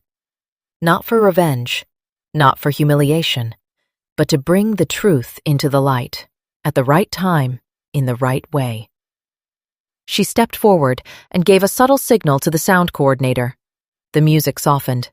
Conversations faded. Eyes began to turn toward her. Elena stood at the center of Marisol House, the place that had once been her grandmother's small kitchen, the place where she had grown up, the place she had poured her entire life into, brick by brick, recipe by recipe, decision by decision. She looked around the room. Then she began. "Thank you all for being here tonight." Her voice carried clearly, steady, unwavering. Marisol House is not just a business. It is family. It is memory. It is what we hold on to when life does not allow us to keep everything. A few people smiled, nodding. Nathan stood beside her, his expression calm, but Elena could see a shift, a heightened attention in his eyes. He was listening more closely now. Elena continued. "And like any family, sometimes we must face truths that are not easy to accept." The room grew quieter. Glances were exchanged. Nathan tilted his head slightly, as if trying to anticipate where this was going. Elena did not look at him. She gave another subtle signal. The screen behind her lit up. Not a slideshow of memories as everyone expected, but a short clip. The sound came first, Nathan's voice. Low, measured, familiar. Speaking about an incident that could happen, about making things appear like an accident, about choosing the right moment. The crowded room fell into absolute silence. Some did not understand immediately. Others did. Nathan did not move for the first second. It was the rare moment when he had no prepared response. Elena stood still, not looking at him, not looking at anyone, letting the sound do its work. The recording ended at exactly the right moment. Not long. It did not need to be. It was enough to remove any doubt. Nathan took a step forward. "Elena," he said, his voice still holding a trace of control, though his eyes had changed. "What are you doing?" Elena turned to him. For the first time that night, she looked directly into the eyes of the man she had once trusted most. "I am telling the truth." Silence stretched. Then Claire stepped forward from the back, accompanied by two others. No noise, no urgency. Just the presence of people who were no longer there as guests. Nathan saw Claire. In a fraction of a second, Elena saw something she had never seen before. Recognition. Sharp, immediate, and filled with restrained anger. Victor took a small step back. Sabrina lifted her hand to her mouth, eyes wide. Claire stopped a few steps from Nathan. "Nathan Reed," she said, her voice clear and firm. "We need you to come with us to clarify a few matters."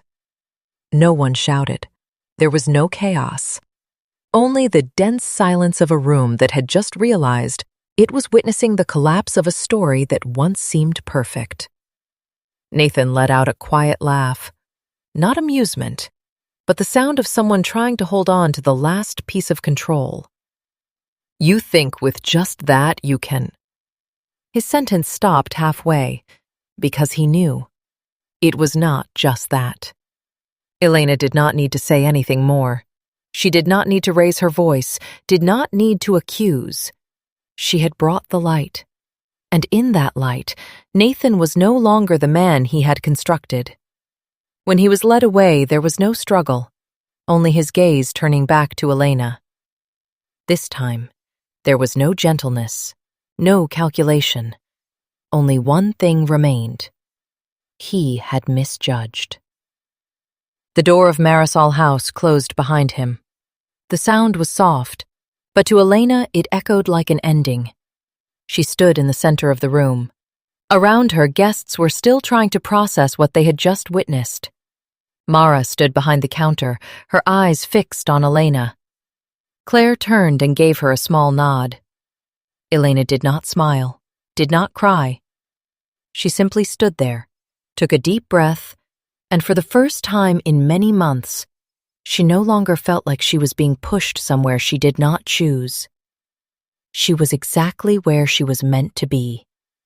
And this time, no one could take that from her. The door of Marisol House closed behind Nathan Reed, and in that moment, the space seemed to lose a part of its gravity. No one in the room moved right away. The music had stopped at some point. Glasses of wine remained in the guests' hands. Candles were still burning. Everything stayed exactly where it had been, yet the sense of order had completely shifted, as if an invisible layer had just been peeled away, revealing another structure beneath, more exposed, more real. Elena remained standing at the center. She did not move, did not speak again. She simply breathed, a long breath, deep, slow. Inside her chest, the heaviness she had carried for months did not disappear instantly. It did not dissolve the way people like to imagine in comforting stories. But it changed form. From something vague and suffocating into a truth that had finally been named. And once truth has a name, it no longer controls you the same way. A few guests began to whisper. An older woman placed her glass down gently, shaking her head as if she still could not fully process what had just happened. A couple near the door exchanged glances filled with questions they did not dare to voice. Victor Langston was no longer there. He had slipped away at some point, quietly, the way men like him always exit situations that no longer serve them. Sabrina remained where she stood. Her face had turned pale. Mascara faintly smudged beneath her eyes. Her hands were clenched tightly together, the tension visible in her knuckles. She did not follow Nathan, did not speak, did not attempt to explain. Elena looked at her sister. There was no explosive anger in her gaze, no immediate softness either, only a vast emptiness where past and present no longer aligned. Sabrina opened her mouth as if to say something, but no words came. Not because Elena denied her the chance, but because there are moments when words are too small to carry the weight of what has already happened. Claire stepped closer, stopping at a respectful distance.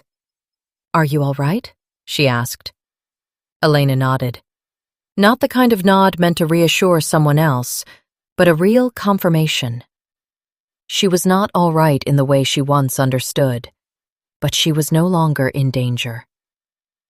Claire studied her for a moment, then turned to the others, exchanging brief words with her colleagues. Everything unfolded with order. No noise, no chaos. Just like the truth itself had been revealed. No need for raised voices, no need for disorder. Only the right moment, the right evidence, and enough light. Mara came forward next. She did not say much, she simply wrapped Elena in a tight embrace. It was not a gentle hug. It carried everything Mara had witnessed over the past months. The mornings Elena forced herself to stand when her body struggled to follow. The days she grew quieter. The moments her gaze drifted away while others spoke. Mara had not known the full story before tonight, but she knew enough to understand that Elena had walked through something no one should have to face alone. "I'm here," Mara whispered. Elena closed her eyes for a second, then opened them. "I know." Guests began to leave in small groups. No one caused a scene, no one asked direct questions. But their silence held a different kind of respect. Not for the beautiful story of Marisol House, but for the way Elena had protected it from being destroyed in the worst possible way. When the room was nearly empty, Elena walked slowly through the familiar space. The wooden tables, the pastry counter, the kitchen in the back, the door where Nathan had just been let out. Every detail remained. But their meaning had changed. Marisol House was no longer a place where she held everything together through endurance. It was the place where she had stood still, faced the truth, and decided not to step back again. The days that followed were not easy. Meetings with Harold stretched long, documents, confirmations, legal procedures, necessary calls, repeated questions. The lab results returned, aligning with what Elena had already suspected. There was no need for detailed explanation, no need for dramatization. It was enough to confirm that her body had not weakened on its own, the way she had once been led to believe. Everything began to fall into place. Not quickly, not gently, but clearly. Sabrina eventually agreed to speak. Not immediately, not in a single conversation, but piece by piece her side of the truth surfaced as well. It did not erase what she had done, but it revealed more clearly how Nathan had operated. Promises, guidance, keeping each person within a different version of the story. Elena listened. Not to forgive right away, not to return to what had been, but to close a part of the past with truth, not illusion. A few weeks later, on an early morning, Elena stood in front of Marisol House. Savannah had not fully awakened yet. The air was cool. A soft gray light spread across the sidewalk. She placed the key into the lock, pausing for a brief second before turning it. In that moment, she thought of everything. Marisol, the letter, the protective trust, Harold, Claire, Mara, the version of herself from months ago when she still wondered if she was weakening, imagining things, overreacting. Elena opened the door. The familiar scent drifted out. Butter, cinnamon, wood. Nothing had changed. And everything had changed. She stepped inside, turned on the lights, walked through each space, running her hand along the surfaces, looking around as if she were truly seeing the place for the first time after living in it for so long. Life did not return to what it had been, but it continued, not in the old way, in a real way. Elena no longer needed to prove she was strong. She had survived something others might never even recognize while it was happening. She had protected Marisol House, protected herself, Protected her right to decide how her story would end. And that was enough. Thank you for staying until the end of this story. If there is one thing Elena's journey reminds us, it is that truth sometimes arrives slowly, but once we see it, we have the right to stand on our own side. Not through blind anger, not through recklessness, but through clarity, self-respect, and the right steps to protect ourselves. If this story made you think, leave a comment and share your perspective, or tell me which moment in Elena's journey resonated with you the most. Press like if you believe listening to your instincts, holding on to your values, and seeking the truth always matters. And do not forget to subscribe for more emotionally driven stories about betrayal, healing, courage, and how people find their way back to the light after difficult times. If today you are going through a difficult chapter, remember that seeing clearly does not make you weak. Sometimes it is the first step toward becoming strong again. See you in the next story.